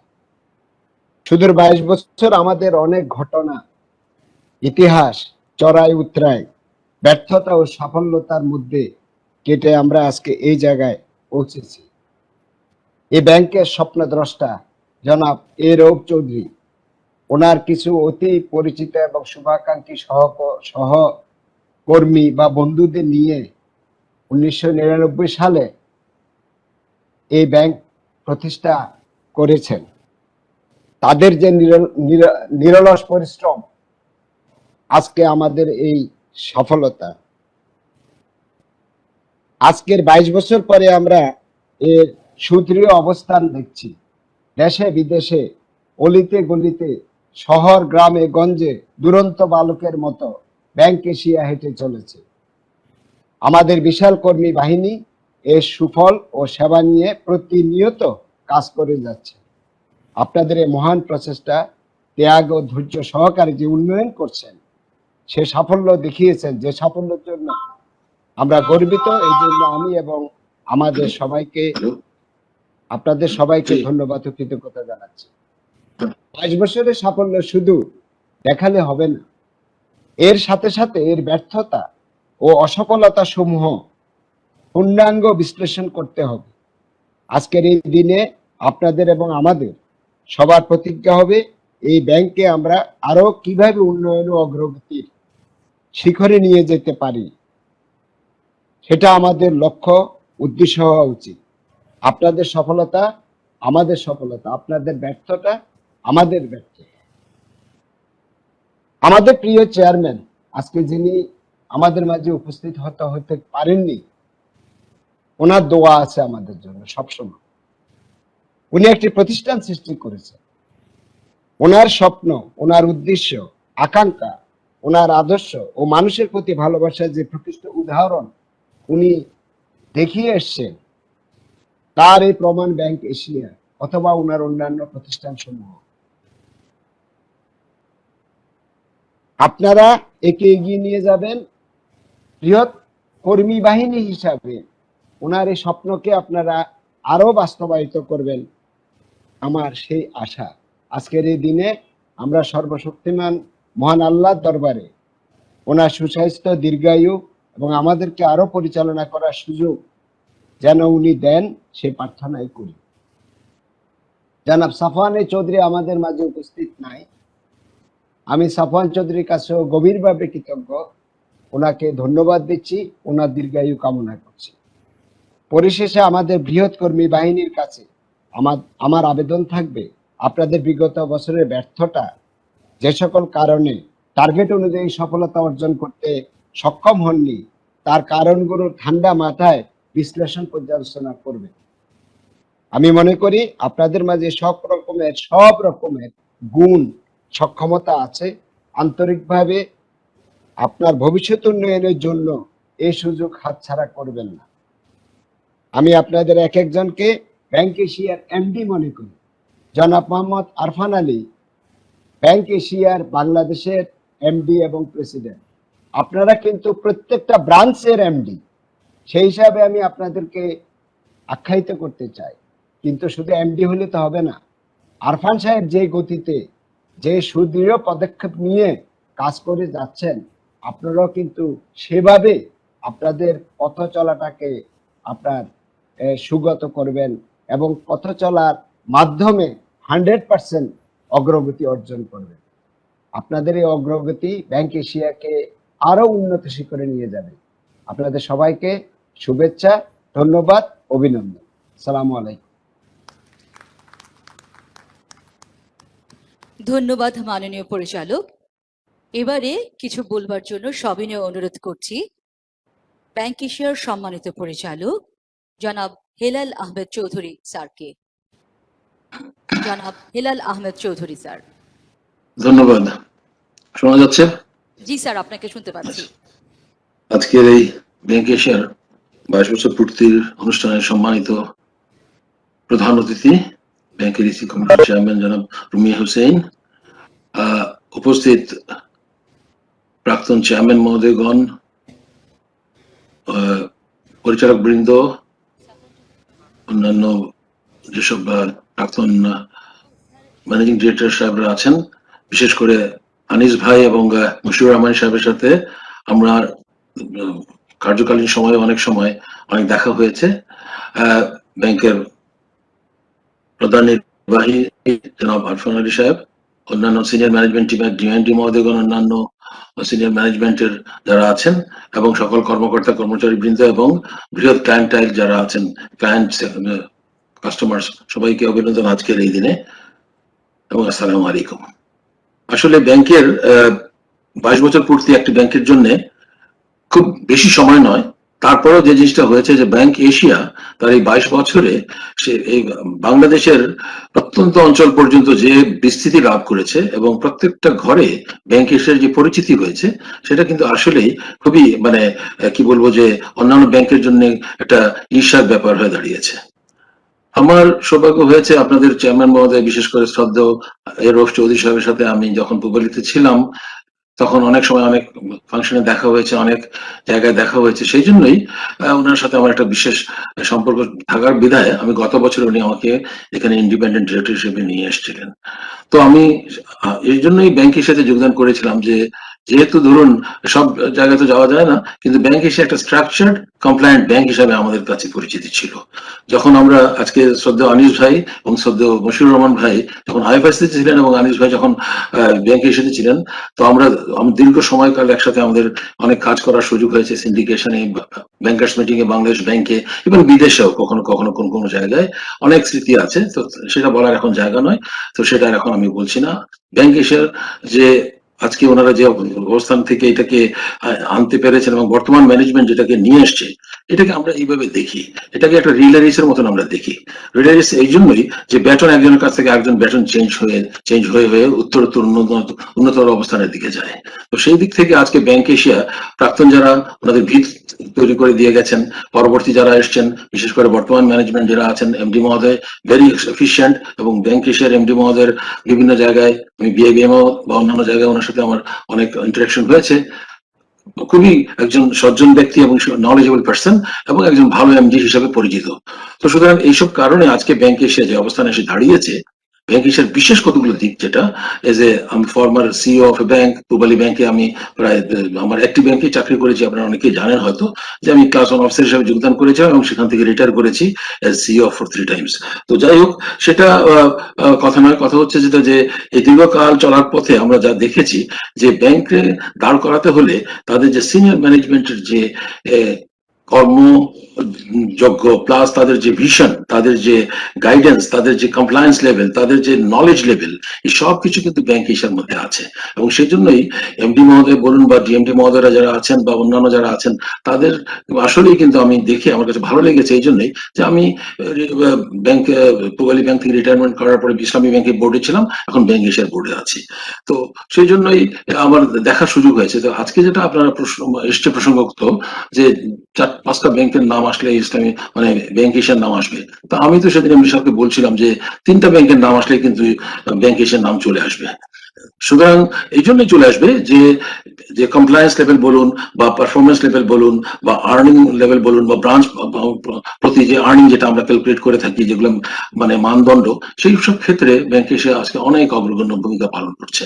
তো সেই জন্যই আমার মনে হয় যে ব্যাংক এশিয়ার এই আজকে 22 বছরের আপনারা তলিয়ে দেখবেন যে কিভাবে কতটুকু কি পাওয়া গেল না, কোথায় ব্যর্থতা ছিল, এগুলো আরো বিশদভাবে অ্যানালাইসিস করবেন, দেখবেন। কিন্তু আগামী দিনের জন্য যে প্রস্তুতি দরকার সেই প্রস্তুতিটা নিতে হবে, কারণ আগামী দিন খুব সুখকর হবে না।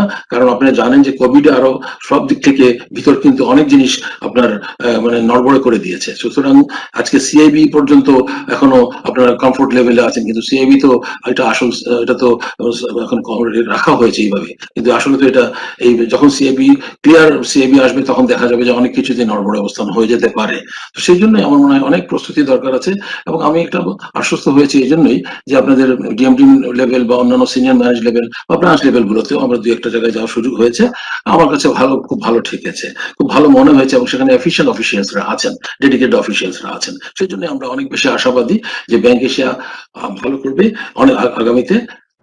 এয়ারফ চৌধুরী সাহেবের একটা স্বপ্ন ছিল এটা, এই ব্যাংকে এসে, এবং বিভিন্ন সময় ওনার যে অভিব্যক্তি বা ওনার সাথে যেসব ইন্টারাকশনে আমরা যেটা বুঝতে পেরেছি যে উনি এটাকে অসম্ভব রকমের কি বলবো যে আদর করেন বলতে পারেন, যেমন প্রত্যেকটা লোককে আদর করেন যেভাবে, এবং প্রত্যেকটা এটার ব্যাংক এশিয়ার পারফরমেন্সকে উনি একটা বিশেষভাবে দেখার চেষ্টা করেন, এবং খুব মানে কি বলবো নিজে থেকে এটাকে মনে করেন যে নিজের একটা যেমন মানুষ সন্তানের মতন, সন্তানকে যেমন পরিপালন করে, ঠিক ব্যাংক এশিয়াকে এইভাবে উনি মনে করেন। তো আমার মনে হয় ওনার আজকে আসতে পারেন নাই, আমরা আল্লাহর কাছে দোয়া করবো যে ওনার সুস্থতা কামনা করছি, এবং নিশ্চিতভাবে উনি হয়তো পরবর্তীতে আমাদের সাথে যোগদান করবেন এক সময় কোনো অন্য ফাংশনে হয়তো, কিন্তু ওনার স্বপ্ন ইনশাআল্লাহ বাস্তবায়নের দায়িত্ব কিন্তু আপনাদের উপরে, আপনারা যারা আছেন, আমরা যারা আছি বোর্ডে, আমরা সবাই মিলে এটাকে যাতে পরিপূর্ণ করতে পারি।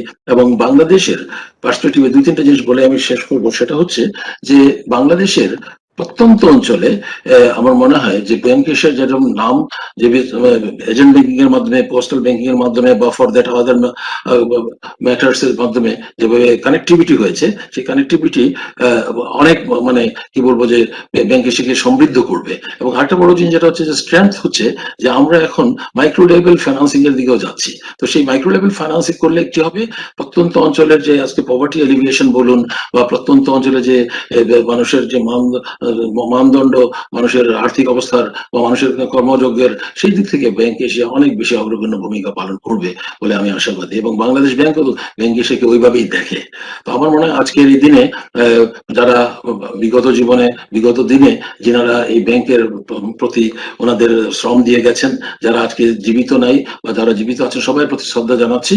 এবং যত চেয়ারম্যান মহোদয়, ভাইস চেয়ারম্যান মহোদয়, পরিচালক বৃন্দ, এমডি মহোদয়গণ যারা গেছেন, বা অন্যান্য কর্মকর্তা কর্মচারীরা গেছেন, তাদের প্রতি আজকে আমাদের শ্রদ্ধাবোধ। এই জন্যই যে ইট ইজ এ রিলে, যেটা আমি বলেছি যে বেতন একজনের কাছ থেকে একজন চেঞ্জ হবে, কিন্তু দেখতে হবে যে কার সময় কতটুকু ইমপ্রুভমেন্ট হয়েছে।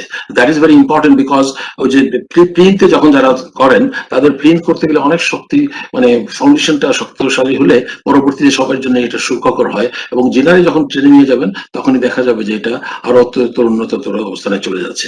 আজকের যে ম্যানেজমেন্ট আছেন, আজকে যে আপনাদের যে ম্যানেজমেন্ট চিফ যিনি আছেন আরফান সাহেব, এমডি সাহেব, উনি খুবই ভালো করছেন। আমরা বোর্ডের থেকে আমরা ওনার প্রতি অনেক কিছুতে ওনার মানে সাপোর্ট দিয়ে থাকি। এবং আমার মনে হয় যে আপনারা বোর্ডে আমরা যারা আছি, ইসি চেয়ারম্যান মহোদয় এখানে আজকে উপস্থিত আছেন, ভাইস চেয়ারম্যান মহোদয় হয়তো সবাই উপস্থিত হতে পারেন, চেয়ারম্যান মহোদয় পারেন, কিন্তু হয়তো ওনারা হয়তো আমাদের বক্তব্য শুনবেন। তো প্রত্যেকেই কিন্তু আমরা খুবই ম্যানেজমেন্ট এন্ড বোর্ডের মধ্যে একটা সুন্দর সম্পর্ক আছে এই ব্যাংকের মধ্যে। That is very required, that is very important for the development of particular institution. তো সেই জন্যই আমার মনে হয় যে ব্যাংক এশিয়া অনেক দূর যাবে, এবং বাংলাদেশে তথা ইভেন বাইরেও। আজকে যেমন ধরুন আমরা যখন আনিস ভাই বললেন নোভা স্কটিয়ার কথা, যখন আমি কানাডাতে নোভা স্কটিয়া ব্যাংক দেখেছি, আমার কাছে মনে হয়েছে যে আমারও তো এখানে নোভা স্কটিয়াতে ব্যাংক এশিয়ার একটা পার্ট রয়ে গেছে বাংলাদেশে, যেটা তাদের ছেড়ে এসছে ওরা, বা আমরা নিয়েছি, অধিগ্রহণ করেছি। ঠিক এইভাবে এটা একটা নিজের মনে হয় যেন সেন্স অফ বিলঙ্গিং থেকে এটা কথাগুলো চলে আসে। তো আজকে আমি আর বক্তব্য দিকে তো আবারও মশিউর ভাইকে শ্রদ্ধা, আনিস ভাইকে শ্রদ্ধা জানাচ্ছি এই জন্যই যে ওনাদের সাথে আমার অনেক স্মৃতি আছে।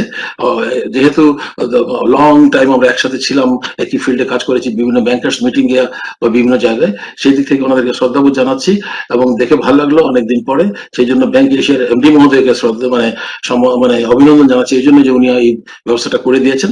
এবং আজকের দিনে প্রাক্তন বর্তমান সবাইকে আমি বিশেষভাবে অভিনন্দন জানাচ্ছি, এবং সেই সাথে আগামী দিনে যাতে আমাদের এই চ্যালেঞ্জগুলো আমরা ফেস করতে পারি এবং প্রত্যেকে যাতে এক একজন সিপাহী সালার হয়ে এই কাজগুলো সুষ্ঠুভাবে পরিপালন করতে পারেন এবং ব্যাংক এশিয়াকে 1 নম্বরে নিয়ে যাওয়ার অবস্থানে যেতে পারেন, সেই প্রতিজ্ঞা বা সেই আশা বা ব্যক্ত করে সবাইকে আবারও অভিনন্দন জানিয়ে আমার বক্তব্য শেষ করছি। আসসালামু আলাইকুম। ধন্যবাদ শ্রদ্ধেয় পরিচালক মহোদয় আপনার তথ্যমূলক বক্তব্যের জন্য।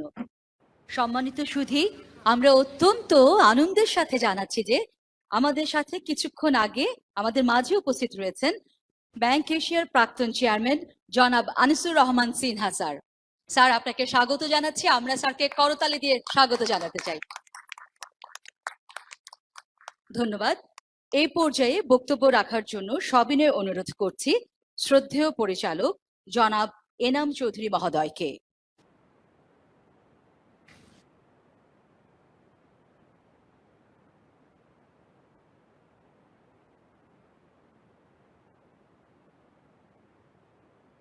প্রধান অতিথি সাহেব এবং সবাইকে আসসালামু আলাইকুম and good morning, good afternoon. আজকে 22nd অ্যানিভার্সারি ব্যাংক এশিয়ার অতি আনন্দের দিন এবং আমাদের এই ব্যাংকের যে সাকসেস, আরফান আলী সাহেব একটু আগে বললেন আমরা টপ 5-এ আছি না? টপ 5-এ এই 22 বছরে থাকা is a huge achievement, it's a big success. এবং সাফল্যর নানান কারণ আছে, অনেকগুলি কারণ আছে, সব বলতে গেলে আমার সারাদিন লাগবে হয়তো। তো অবভিয়াসলি প্রথমে লিডারশিপ আসে। তো আমাদের মধ্যে যারা বর্তমান বোর্ডে ডাইরেক্টর আছেন, চেয়ারম্যান সাহেব এবং প্রাক্তন ডাইরেক্টর সাহেব, managing director, current managing director, সবাইকে কংগ্রেচুলেশন। আনিস ভাই, congratulations. Anis uncle, congratulations. It is because of your hard work, your vision. Chairman সাহেব নাই, ওনাকে আমি কংগ্রেচুলেট করবো। ইসি চেয়ারম্যান সাহেব, আপনাদের সবাই ভিশন এবং কোলাবোরেশনের জন্য আজকে এই ব্যাংক এই উচ্চ স্তরে চলে আসছে। আর একটা কারণ হচ্ছে ইনোভেশন। এই যে এমডি সাহেব বললেন ব্যাংকিং এজ এ সার্ভিস,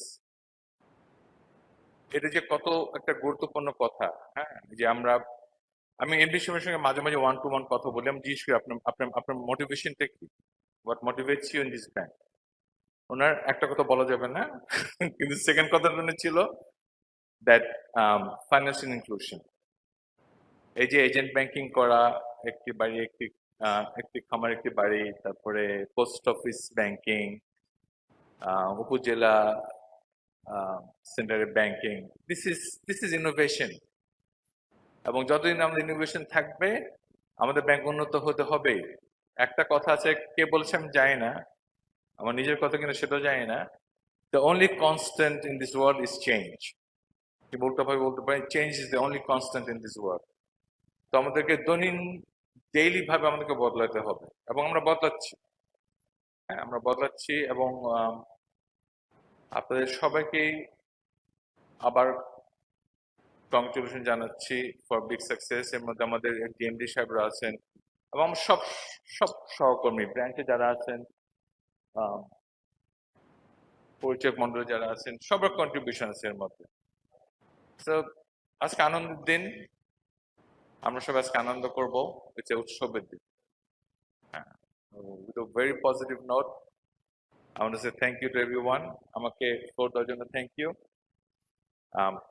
সবাই ভালো থাকবেন। আসসালামু আলাইকুম। ধন্যবাদ স্যার। এ পর্যায়ে বক্তব্য রাখার জন্য সবিনয় অনুরোধ করছি ব্যাংক এশিয়ার প্রাক্তন চেয়ারম্যান জনাব আনিসুর রহমান সিনহা স্যারকে। স্যারকে কিছু বলবার জন্য সবিনয় অনুরোধ করছি।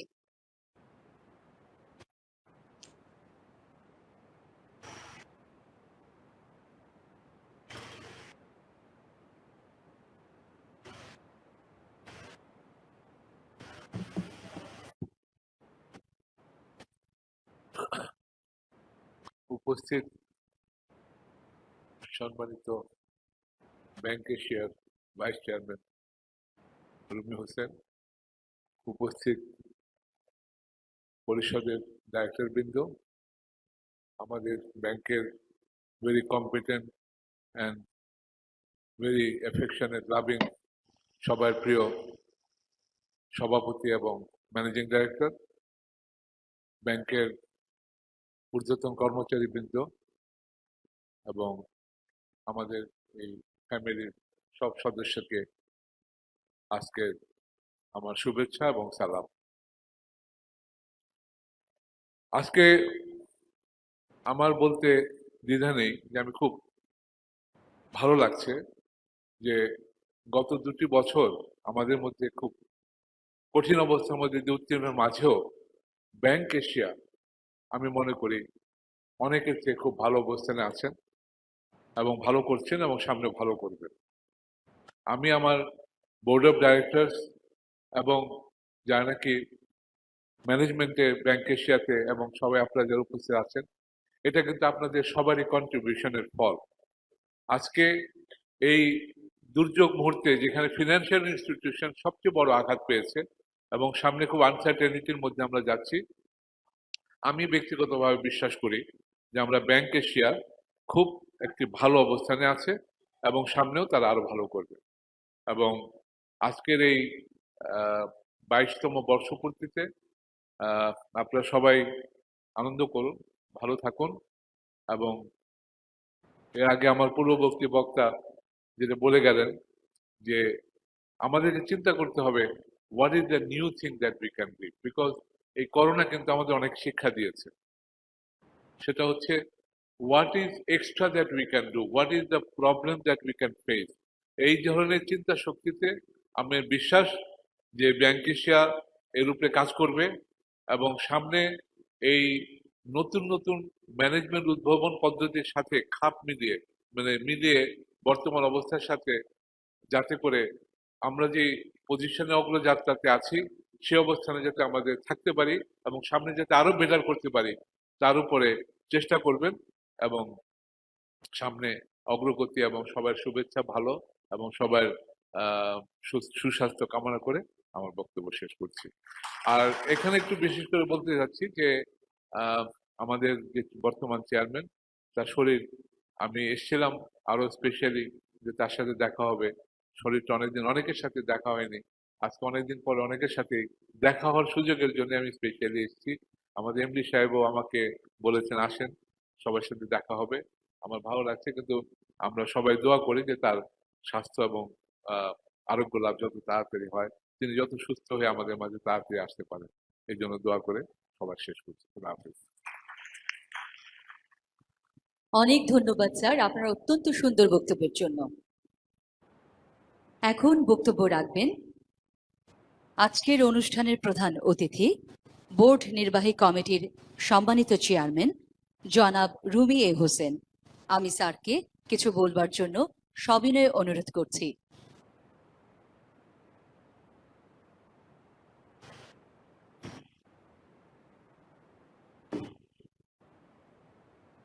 আসসালামু আলাইকুম এবং সবাইকে শুভেচ্ছা এবং 22তম অ্যানিভার্সারির শুভেচ্ছা সবাইকে।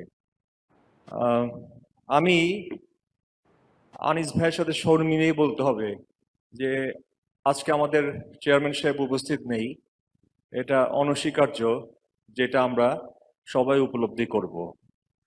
কারণ তিনি একটা কথা আমি আজকাল বারবারই বলি যে স্বপ্নদ্রষ্টা, লিড স্পন্সর, বর্তমান চেয়ারম্যান, সবকিছুর ঊর্ধ্বে আমি যেটা বলি তিনি হচ্ছেন আমাদের আর কাঠি, লিঞ্চপিন। আমাদের এত ধারার লোকজন, এত ধারার মতামত, এই একজন ব্যক্তি এখানে উপস্থিত থাকেন আর বাসায় থাকেন। এমডি সাহেব হাসছেন, উনি জানেন এই কথাটা আমি বারবারই বলি যে উনি আমাদের আর কাঠি, উনি আমাদেরকে ধরে রাখেন।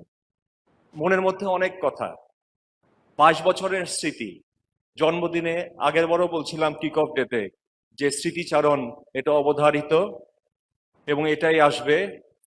আমি 22 বছরের স্মৃতি 22 মিনিট হয়তো লাগবে, অনলাইনে দেখছি অনেকে, কিন্তু মূলত আমার উদ্দেশ্য হচ্ছে ব্যাংকের যে তরুণ কর্মকর্তা আছে তাদের দিকে উদ্দেশ্য করে আমি বলবো। সবচেয়ে প্রথমে আমি রেফারেন্স টানছি আমাদের অগ্রজ আনিসুর রহমান সিনহা, প্রাক্তন চেয়ারম্যান এবং অবশ্যই মেজর একজন স্পন্সর। গতদিন আমি গল্প বলেছিলাম যে কিভাবে ব্যাংকটা লাইসেন্স পাওয়া যায় এবং কিভাবে সেই লাইসেন্সের প্রেক্ষাপটে বোর্ড গঠিত হয়, শক্তিশালী একটি বোর্ড, বিভিন্ন চেয়ারম্যান সাহেবের ভূমিকা এবং বিভিন্ন এমডি সাহেবের ভূমিকা। আজকে একটা জিনিস খুব ভালো লাগছে যে তার মধ্যে নায়ক যারা আছেন বেশ কয়েকজন আজকে এখানে উপস্থিত আছেন। অবশ্যই উল্লেখযোগ্য প্রথম হচ্ছে আনিসুর রহমান সিনহা ভাই এবং সৈয়দ আনিসুল হক ভাই। আমাদের সব, উনি যেটা বললেন যে আমি অলমোস্ট প্রথম এমডি, তো আমি আনিসুর রহমান সিনহা ভাইয়ের উক্তি দিয়ে শুরু করব। উনি গুরুত্বপূর্ণ দুইটা কথা বললেন। একটা হচ্ছে 2 বছর করোনা প্যান্ডেমিকের পরে এটা জানি একটা মিলন মেলা, এটা অস্বীকার করার কোনো উপায় নাই। কারণ আজকে যাদের চেহারা আমরা দেখতে পাচ্ছি, গত 2 বছর জনসমক্ষে আমরা একত্রিত কোনো সময় হইনি। এবং উনি যথার্থই বললেন যে এই বিগত 22 বছরে অনেক লোকের কন্ট্রিবিউশন আছে, শুধু কর্মকর্তা কর্মচারী বোর্ড ডাইরেক্টরস না, সাথে সাথে আমাদের যে বৃহৎ গ্রাহক শক্তি কনজিউমার্স এবং আমাদের পার্টনার্স ইন অ্যাকশন, এদেরও বিরাট কন্ট্রিবিউশন আছে। তাদের সবাইকে আমরা অভিনন্দন জানাই ব্যাংকের পক্ষ থেকে, আমার নিজের পক্ষ থেকে, সকলের পক্ষ থেকে অভিনন্দন।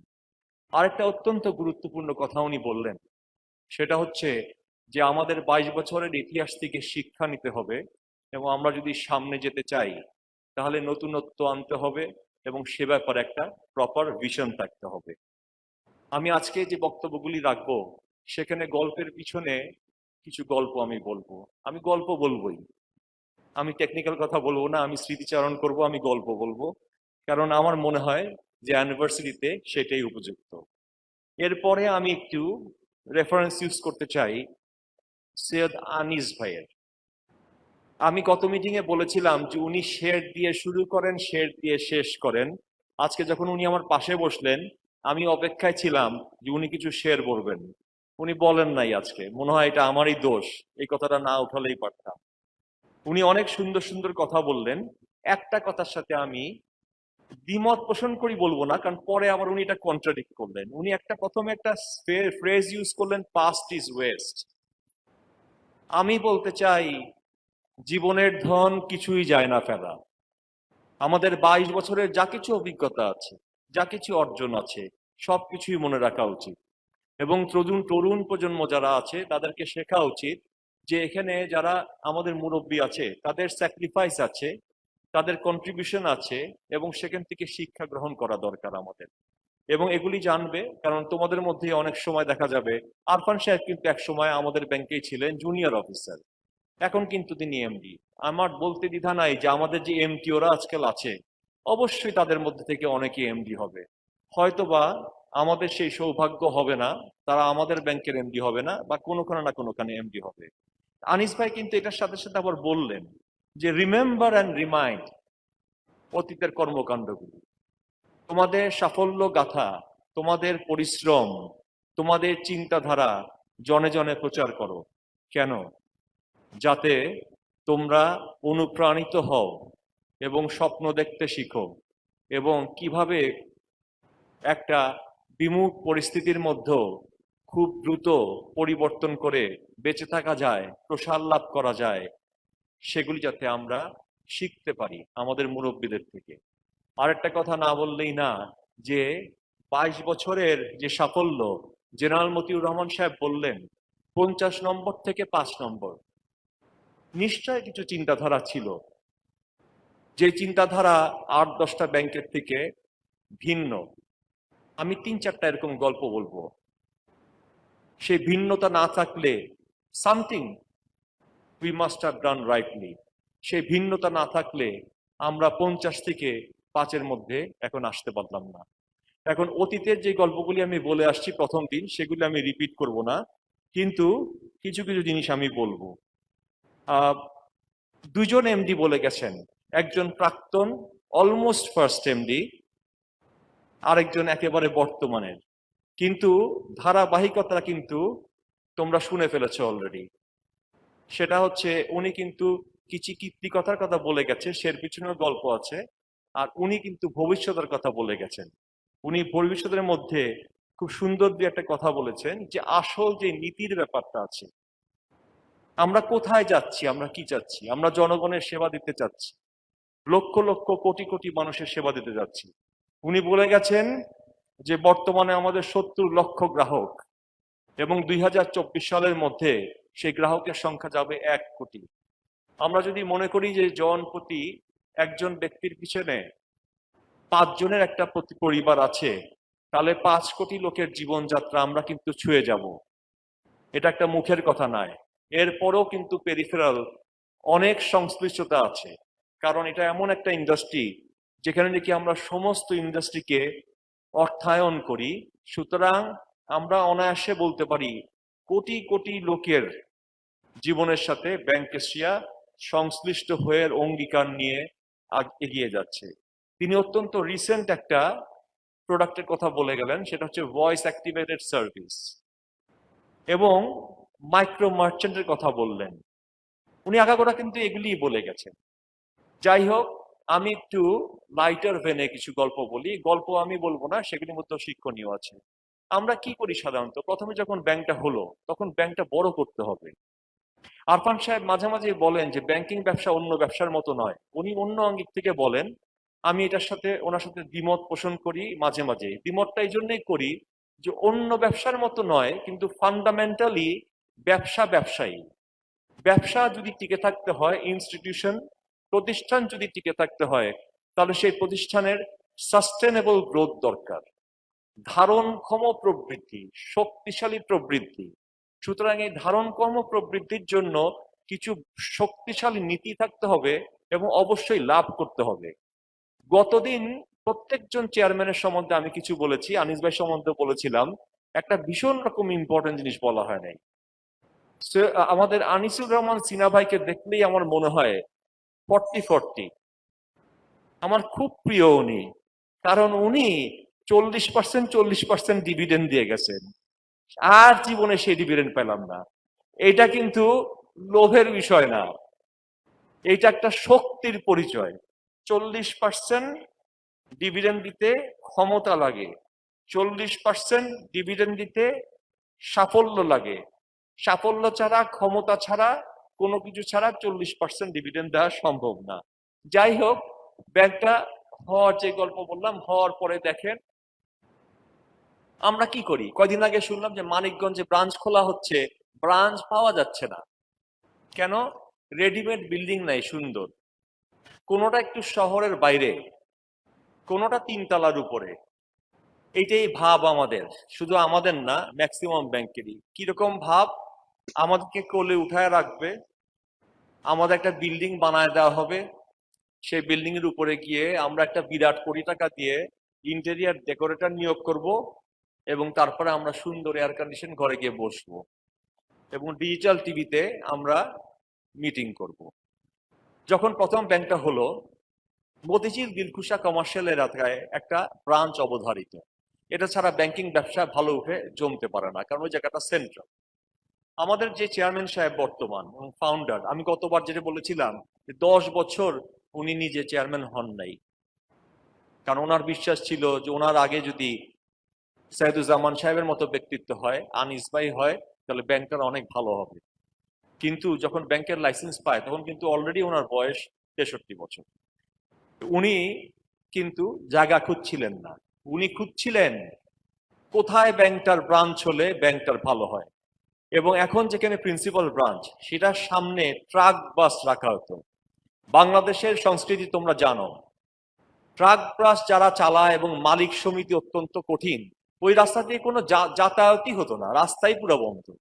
রাত্রেবেলায় সারাদিন বাস চালানোর পরে বাসগুলি ওখানে পার্কিং করা হতো। ওনাকে কেউ বলে নাই যে এখানে একটা ব্রাঞ্চ করা সম্ভব। একটা জরাজীর্ণ বিল্ডিং ছিল ওনার ওখানে, ওনার না, মানে যে অথরিটি।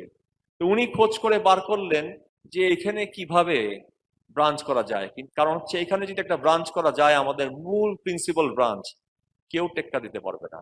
এবং তাই হলো, ওনার সেই সিদ্ধান্ত একটা কথা মনে রাখবে, কোনো জিনিসই সিদ্ধান্তহীনভাবে হয় নাই। There was a decision behind every thought, এবং সেটার জন্য যে প্রতিকূল পরিবেশ আসছিল আমরা অতিক্রম করে এসেছি এই পর্যন্ত। তা না হলে ব্যাংকে সে এখানে থাকতে পারতো না। সে গৌরব গাথা, সে গল্প বলতে হবে, সে গল্প জানতে হবে, অনুপ্রাণিত হতে হবে, এবং সেরকম দৃঢ় চেতনা থাকলে সবাই উঠতে পারবে। যাই হোক, উনি খুঁজে বার করলেন ওই বিল্ডিংটার, উনি খুঁজে বার করলেন যে ওখানে কিভাবে তাদেরকে মোটিভেট করা যায়, ওখানে ভাড়া নেওয়া যায়, এবং কোনো কার্পণ্য করলেন না। ওই ভাঙা বিল্ডিং এর চেহারা চেঞ্জ করে দিলেন। বুঝাই যাচ্ছিল না যে এখানে কিছুই ছিল না, কেউ ওখানে ভাড়া নিতেও যেত না একটা ব্যাংকের ব্রাঞ্চের জন্য। আমি নাম বলবো না, আমাদের উল্টা দিকের আরেকজন ব্যাংকের চেয়ারম্যান, তিনি যখন কাজটা শেষ হয়ে গেছে তখন তার কর্মকর্তাদেরকে বলছে যে তোমরা কোথায় ছিলা? বলে স্যার আমরা এখানেই ছিলাম, সামনে বাস ছিল, গাছ ছিল, এই বিল্ডিং চোখেও দেখা যায় নাই।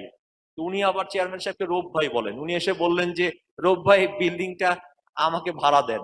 তো উনি বললো আমি তো ভাড়াটিয়া, এত কষ্ট করে বানাইলাম, তুমি কোথায় ছিলা? তো যাই হোক, এর পরবর্তীতে আনিস ভাই যে গল্পটা করলো, অধিগ্রহণ কি অধিগ্রহণ, স্কশিয়া ব্রাঞ্চের অধিগ্রহণ এবং এমসিবি ব্রাঞ্চের অধিগ্রহণ। আবারও বলছি, প্রত্যেকটা ডিসিশন ছিল চিন্তাধারার পিছনে, কোনো কিছু র্যান্ডম ছিল না। আমাদেরকে বাংলাদেশ ব্যাংক বছরে তখন 5টা করে ব্রাঞ্চের অনুমতি দেয়।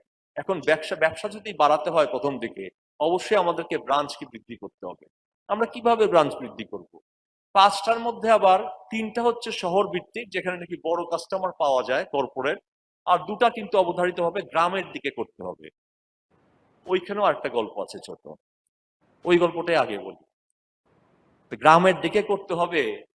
তোমরা কি জানো এখন কি অবস্থা? আমি জানি না। বসুন্ধরা রেসিডেন্সিয়াল এরিয়া, গ্রাম টেকনিক্যাল, সবাই মাথা নাড়ছে, কে থাকে না ওখানে? সৈয়দ আনিসুল হক সাহেব থাকে, জনাব আরফান আলী সাহেব থাকে, ওই যে মশিউর রহমান সাহেব আছে আমাদের প্রাক্তন পরিচালক ডাইরেক্টর, পল্টু ভাই, উনি থাকেন, ম্যাডাম এমডি থাকেন, নাজিম সাহেব থাকেন। সেটা টেকনিক্যালি গ্রাম। তখন আনিস ভাই শাহ আলম সাহেবের সাথে খুব খাতির, শাহ আলম ভাইয়ের সাথে, আহমদ সাবান বসুন্ধরা মালিক, ওনাকে অ্যাপ্রোচ করলেন এবং উনি বললো অবশ্যই, এটা তো আমাদের ভালো কথা। তখন আমরা গ্রামের আদলে আমরা বসুন্ধরা একটা খুবই ইম্পর্টেন্ট ব্রাঞ্চ করে ফেললাম। তারপর আমরা কিভাবে ব্রাঞ্চ বানাবো? তখন নোভা স্কশিয়া ব্রাঞ্চ অধিগ্রহণের প্রস্তাব আসলো, এবং পরবর্তীকালে মুসলিম কমার্শিয়াল ব্রাঞ্চ। কত সুন্দর! আমাদের দিলকুশাতে বাংলাদেশ ব্যাংক জীবনেও কিন্তু 3-4টা ব্রাঞ্চের পারমিশন দিবে না। জীবনের ধন কখনোই যায় না ফেলা। মনে রাখো, ভবিষ্যতে এরকম অদ্ভুত জিনিস আসতে পারে, কেউ বলে দিবে না সুযোগটা কোথা থেকে আসে।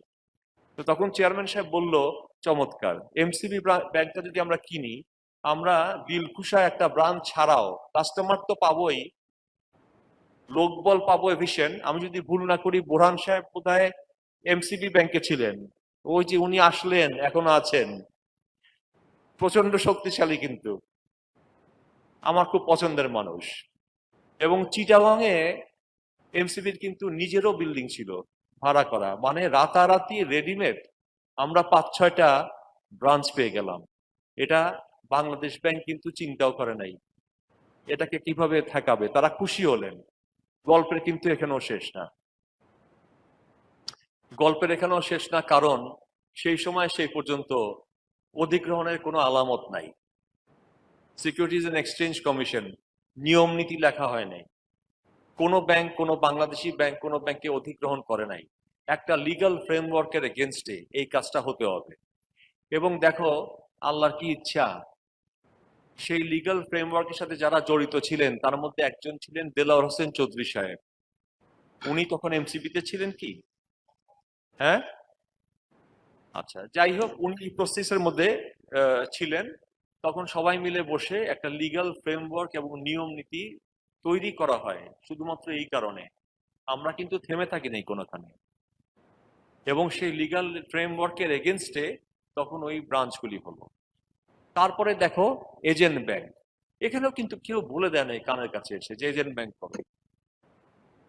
কিন্তু একসময় আমরা চিন্তা করলাম যে বাংলাদেশ কোটি কোটি লোকের দেশ এবং যেভাবে সমৃদ্ধির পথে আগাচ্ছে, তাতে এই এমার্জিং মিডল ক্লাস গ্রাম অঞ্চলেও যে অন্টারপ্রেনার যেগুলি হচ্ছে, এটা এভাবে থাকবে না। সুতরাং আমরা পার্টনার ইন অ্যাকশন নিব এবং আমরা কলে বড়ে বৃদ্ধি পাবো। দেখো, মোবাইল ফোন হওয়ার আগে কেউ কিন্তু বলে নাই যে মোবাইল ফোনের প্রয়োজনীয়তা আছে। এটা একটা ইনোভেশন, এটা একটা মার্কেট সৃষ্টি করা, এটা একটা চাহিদা সৃষ্টি করা। আমরা কিন্তু একটা গণ্ডির মধ্যে ঘুরতে থাকি। আনিস ভাই কিন্তু বলে গেছেন যে ভবিষ্যতে বড় হতে হলে আমাদের ভিশন থাকতে হবে। কেউ কানের কাছে এসে বলে দিবে না যে এটা করো তাহলে তুমি আগাতে পারবা। তখন আমরা অ্যাপ্লাই করলাম এজেন্ট ব্যাংকিং এর জন্য, এবং এটা অবশ্যই একটা মূল উৎসাহ ধারক ছিল আরফান। তো যাই হোক, বাংলাদেশ ব্যাংক আমাদেরকে পারমিশন দিল। ওয়ান্স এগেন অ্যাকলেড, আমরাই প্রথম এজেন্ট ব্যাংকিং করলাম এবং গ্রামে গঞ্জে ছড়িয়ে দিলাম। আনিস ভাই ইসলামিক ব্যাংকিং এর কথা বলবো, এটাও আমি বলবো এক ধরনের প্রথম। 26টা ব্যাংক ইসলামিক ব্যাংকিং করে, এর মধ্যে 6-7টা ব্যাংক আছে বোথ ইসলামিক অ্যান্ড কনভেনশনাল। আমরা প্রথম দিকে এটা করা, কিন্তু ইসলামিক ব্যাংকিং এর সবচেয়ে বড় জিনিস হচ্ছে শরিয়া কমপ্লায়েন্স। আমি সেন্ট্রাল শরিয়া বোর্ড ফর ইসলামিক ব্যাংক এখানেও মেম্বার, IBCF ও মেম্বার এবং ওদের ইসিরও মেম্বার। ওখানে আমাদের সবচেয়ে বড় কুটির হচ্ছে ওয়ান্স এগেন আমরা সাহস করলাম। আজিজুল হক সাহেব আমাদের সাথে ছিলেন প্রথমে। এই যে সুদবিহীন যে ব্যবসাটা, রিবা হারাম, সেটা কিভাবে করা যাবে? কোরআন শরীফে বলা আছে যে সুদ খেতে পারবা না, এরকম অনেক কিছু আছে অর্থনৈতিক বিষয়ে, কিন্তু কোরআন শরীফে লেখা নাই যে কি করতে হবে। সেটা শরিয়া বোর্ড ঠিক করে। এবং ISR, ইনকাম শেয়ারিং রেশিও, এটা আমাদের ব্যাংকে চালু হলো। শুধু প্রথম চালুই হলো না আজিজুল হক সাহেবের নেতৃত্বে, এইটা একেবারেই স্বীকৃত এখন ইসলামিক ব্যাংকিং এ যে সবচাইতে বিশুদ্ধ প্রফিট শেয়ারিং। আস্তে আস্তে আস্তে আস্তে অন্য যে ইসলামিক ব্যাংকগুলি আছে তারা ওই দিকে যাচ্ছে। এগুলি প্রচার করতে হবে, এবং এগুলি আমাদের ব্যাংকই একমাত্র যে প্রতি মাসে এইটা ডিক্লেয়ার করে। সুতরাং এটা কোনো ফিক্সড ইন্টারেস্ট রেট না, এটা প্রফিট শেয়ারিং, এবং এটা কিন্তু বিভিন্ন দিকে সমস্ত কাস্টমার গ্রাহক জানতে পারে যে এটা কিভাবে হবে। যাই হোক, এইভাবে আমি বলতে চাচ্ছিলাম যে গ্রামের দিকে আমরা করছি। বাংলাদেশ মুসলিম জনসংখ্যা অবশ্যই বৃহত্তম, মেজরিটি। এটা আমাদের বুঝাই কথা যে বৃদ্ধ ভাতা দিচ্ছি আমরা, বিভিন্ন জিনিস দিচ্ছি, সেখানে ইসলামিক প্রোডাক্টের ব্যাংকিং এর চাহিদা অপরিসীম। সুতরাং আমরা এজেন্ট ব্যাংকিং করি আর যাই করি, আমাদের ইসলামিক ব্যাংকিং সুদৃঢ় করতে হবে। এইভাবে একের পর এক আমরা অনেক সিদ্ধান্ত নিলাম, কিন্তু কোনোটাই কাকতালীয় ভাবে হয় নাই। প্রত্যেকটার পিছনেই কিন্তু নির্দিষ্ট চিন্তা ভাবনা ছিল। এর মধ্যে অনেক স্বপ্ন ছিল, হয়তো সব স্বপ্ন হয় নাই। আমরা CSR এর দিকেও নতুনত্ব আনার চেষ্টা করলাম। আমার মনে আছে যে সৈয়দ আনিসুল হক সাহেব যখন MD ছিলেন, তখন উনি 3-4 জন ক্রিকেটারকে চাকরি দিলেন। তাদের চাকরির যে প্রয়োজন ছিল তা না, কারণ তারা তখন স্টার। আমার মনে আছে তখন তারেক আজিজ খান ছিল, ইয়াঙ্গার জেনারেশন হয়তো মনে নাই। তারেক আজিজ খান তখন তার ফুল পিকে, সে তখন ক্রিস গায়েলের রেকর্ড ভঙ্গ করে আন্তর্জাতিক রেকর্ড একটা স্থাপন করে। সাকিবের মতো এরকম ক্রোনোলজিক্যালি ধরে রাখতে পারে নাই, কিন্তু সে সময় সে স্টার ছিল। আমি যদি ভুল না করি, তাহলে আনিস ভাই আপনি খালেদ মোহাম্মদ সুজনকেও নিয়েছিলেন। একবার খালি চেহারা দেখার সুযোগ হয়েছিল, আমি অনেক চিৎকার করতাম বোর্ডে বসে যে এদের কোনো কাজে লাগানো হবে না, ওরা তো আমরা ইউজ করতে পারি, তারা তো স্টার। সেটা অবশ্যই এখনো আমরা পারি নাই। আমি এখন নির্দ্বিধায় বলতে পারি যে আমাদের ব্যাংকের যত কর্মকর্তা আছে এবং গ্রাহক আছে, তারা অনেকেই হয়তো জানে না, অন্যান্য বড় বড় ক্রিকেটারদের মধ্যেও বর্তমানে এখন মানে কিছুটা লাইমলাইটে ভালোই আছে, যে সে হচ্ছে ইমরুল কায়েস। ইমরুল কায়েস কিন্তু আমাদের ব্যাংকে আছে, ও মনে হয় অনেকদিন থেকেই আছে, এবং জনগণ কিন্তু এদেরকে ভালোবাসে। এরা ব্যাংকের স্বার্থে পজিটিভ ইমেজ তৈরি করতে পারে, এবং যদি ভালো কাজের জন্য ডাক দেওয়া হয় তাহলে এদের ডাকে অনেক লোকজন চলে আসবে। যাই হোক, আমি অনেকক্ষণ থেকে কথা বলছি, আর দীর্ঘায়িত করব না। এই গল্পের শেষ নাই, 22 বছরের গল্প শেষ নাই। আমি আরো 2টা সিএসআর প্রোগ্রামের কথা বলবো, জানি জিনিসগুলি ঝুলে না পড়ে। আমার মন বলছে যে জিনিসগুলি ঝুলে পড়ছে। এটাও চেয়ারম্যান সাহেবের একেবারেই ব্যক্তি উদ্যোগে এই সিএসআরটা শুরু হয়, সেটা হচ্ছে জন্মান্ধ শিশুদের অপারেশন। এটা আই হসপিটালের এবং প্রথমে ইস্পাহানি হসপিটালের সাথে সংযোগে এটা শুরু হয়। মানে বাচ্চারা যারা জন্মান্ধ 3-4 বছর বয়সের মধ্যে যদি অপারেশন করা যায় তাহলে ম্যাক্সিমাম বাচ্চা কিন্তু সুস্থ হয়ে যায়। আমি অনুরোধ করব আমার সহকর্মী বৃন্দদেরকে একটু মনোযোগী হও, কারণ এটা জানান দেওয়া দরকার। আমার মনে হয় না জানে। সেই জন্মান্ধ শিশুদের অপারেশনের বিষয়টা ঝুলে যাচ্ছে, কিন্তু এই ব্যাপারে আমরা যদি না ছাড়ি, কারণ একটা অর্জন কিন্তু আস্তে আস্তে অনেক সময় লাগে, 1 বছর 2 বছর, ইতিহাস সৃষ্টি হতে অনেক সময় লাগে। আরেকটা আপাতত একটু বন্ধ হয়ে আছে, ওইটা আমার খুব প্রিয় প্রজেক্ট ছিল, সেটা হচ্ছে স্কলারশিপ প্রোগ্রামটা। এখানে আমি বলতে চাই যে ওই যে আমাদের যে ফেসবুকে লাইভ গেছে এই প্রোগ্রামটা, সেখানে 2-1 জনের কমেন্ট দেখলাম যে আপনারা কিছু একটা বলেন। আমার ভাই 1 বছর স্কলারশিপ পাওয়ার পরে প্যান্ডেমিকের জন্য বন্ধ হয়ে গেছে, আমরা কি টাকা পাবো কিনা। আমি সবাইকে জানাতে চাচ্ছি যে পাবে। যারা নাকি অলরেডি স্কলারশিপ প্রাপ্ত এবং পাওয়ার পরে বন্ধ হয়ে গেছে প্যান্ডেমিকের জন্য, আমরা এই প্যান্ডেমিকের পরে সবাইকে আবার স্কলারশিপ সেগুলি বাকিটুকু দিচ্ছি। যারা যারা পায়নি আপনারা দয়া করে যোগাযোগ করেন, এটা আপনাদের প্রাপ্য, এটা আমাদের অঙ্গীকার এবং সেটা হবে। লাস্ট যেটা চলমান একটা সিএসআর, খুব অহংকারের সাথে বলতে চাই, হসপিটালটা শেষই হয়ে গেছে প্রায়, এবং এত ভালো ভালো মেশিন আসছে, এমআরআই মেশিন, অন্যান্য লেটেস্ট জার্মানির মেশিন, ওখানে একটা মডেল ফার্মাসিউটিক্যাল আছে, ফার্মাসিউটিক্যাল না, ফার্মা আছে, ফার্মেসি আছে। এটা প্রায় 80 বিঘা জমির মতো আমরা দান পেয়েছি, 4তলা বিল্ডিং সহ।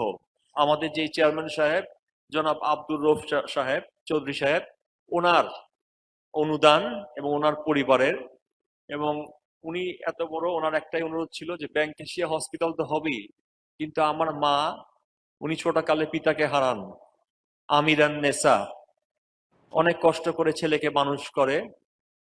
সুতরাং মার নামে একটা হসপিটাল থাকবে যেখানে কি তার গ্রামের দরিদ্র অসহায় লোকজন এবং চারপাশের সবাই চিকিৎসা পাবে। ওটা ঢাকার এত কাছে যে অনেকেই পাবে। সুতরাং এইটা আমাদের একটা বৃহত্তম সিএসআর প্রোগ্রাম, এটা আমাদের একটা অহংকারের বিষয়। যাই হোক, আমি জানিও না কতক্ষণ কথা বললাম, আর বলবো না। খুব ভালো লাগছে, খুব আবেগে আপ্লুত, সুতরাং অনেক কথা আসতেই পারে। এতক্ষণ ধৈর্য ধরে এত কথা শোনার জন্য আমি সবাইকে অসংখ্য অসংখ্য ধন্যবাদ জানাচ্ছি। খোদা হাফেজ।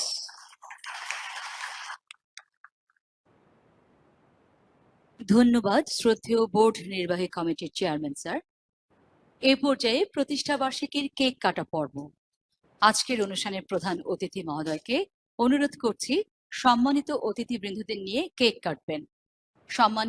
সম্মানিত অতিথিবৃন্দকে এই পর্ব অংশগ্রহণ করবার জন্য সবিনয় অনুরোধ জানাচ্ছি।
শুভ দিন ম্যাগনেশিয়ার শুভ হোক জন্মদিন শুভ দিন ম্যাগনেশিয়ার শুভ হোক জন্মদিন আজ জন্মদিন তোমার আজ জন্মদিন তোমার তুমি ম্যাগনেশিয়া তোমাকে জানাই শুভেচ্ছা শুভেচ্ছা শুভেচ্ছা শুভ দিন ম্যাগনেশিয়ার শুভ হোক জন্মদিন শুভ দিন ম্যাগনেশিয়ার শুভ হোক জন্মদিন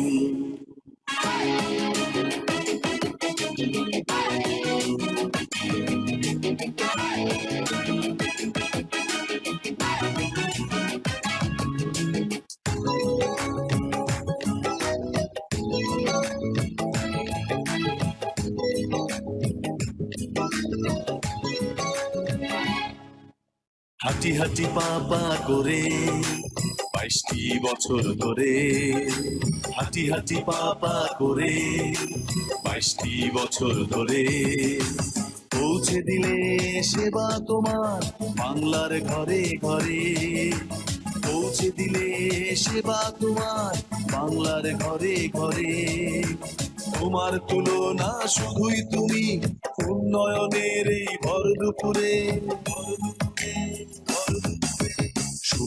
শুভ দিন ম্যাগনেশিয়ার শুভ হোক জন্মদিন শুভ দিন ম্যাগনেশিয়ার শুভ হোক জন্মদিন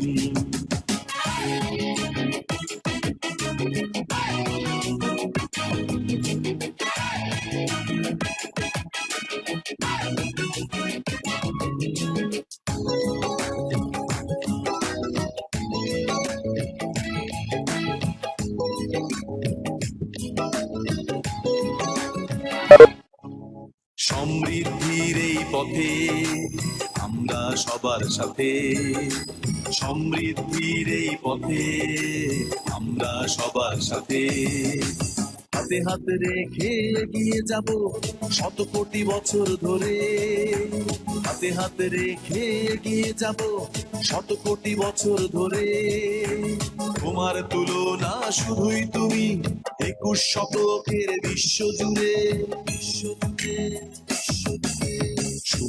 শুভ দিন ম্যাগনেশিয়ার শুভ হোক জন্মদিন শুভ দিন ম্যাগনেশিয়ার শুভ হোক জন্মদিন আজ জন্মদিন তোমার আজ জন্মদিন তোমার তুমি ম্যাগনেশিয়া তোমাকে জানাই শুভেচ্ছা শুভেচ্ছা শুভেচ্ছা শুভ দিন ম্যাগনেশিয়ার শুভ হোক জন্মদিন শুভ দিন ম্যাগনেশিয়ার শুভ হোক জন্মদিন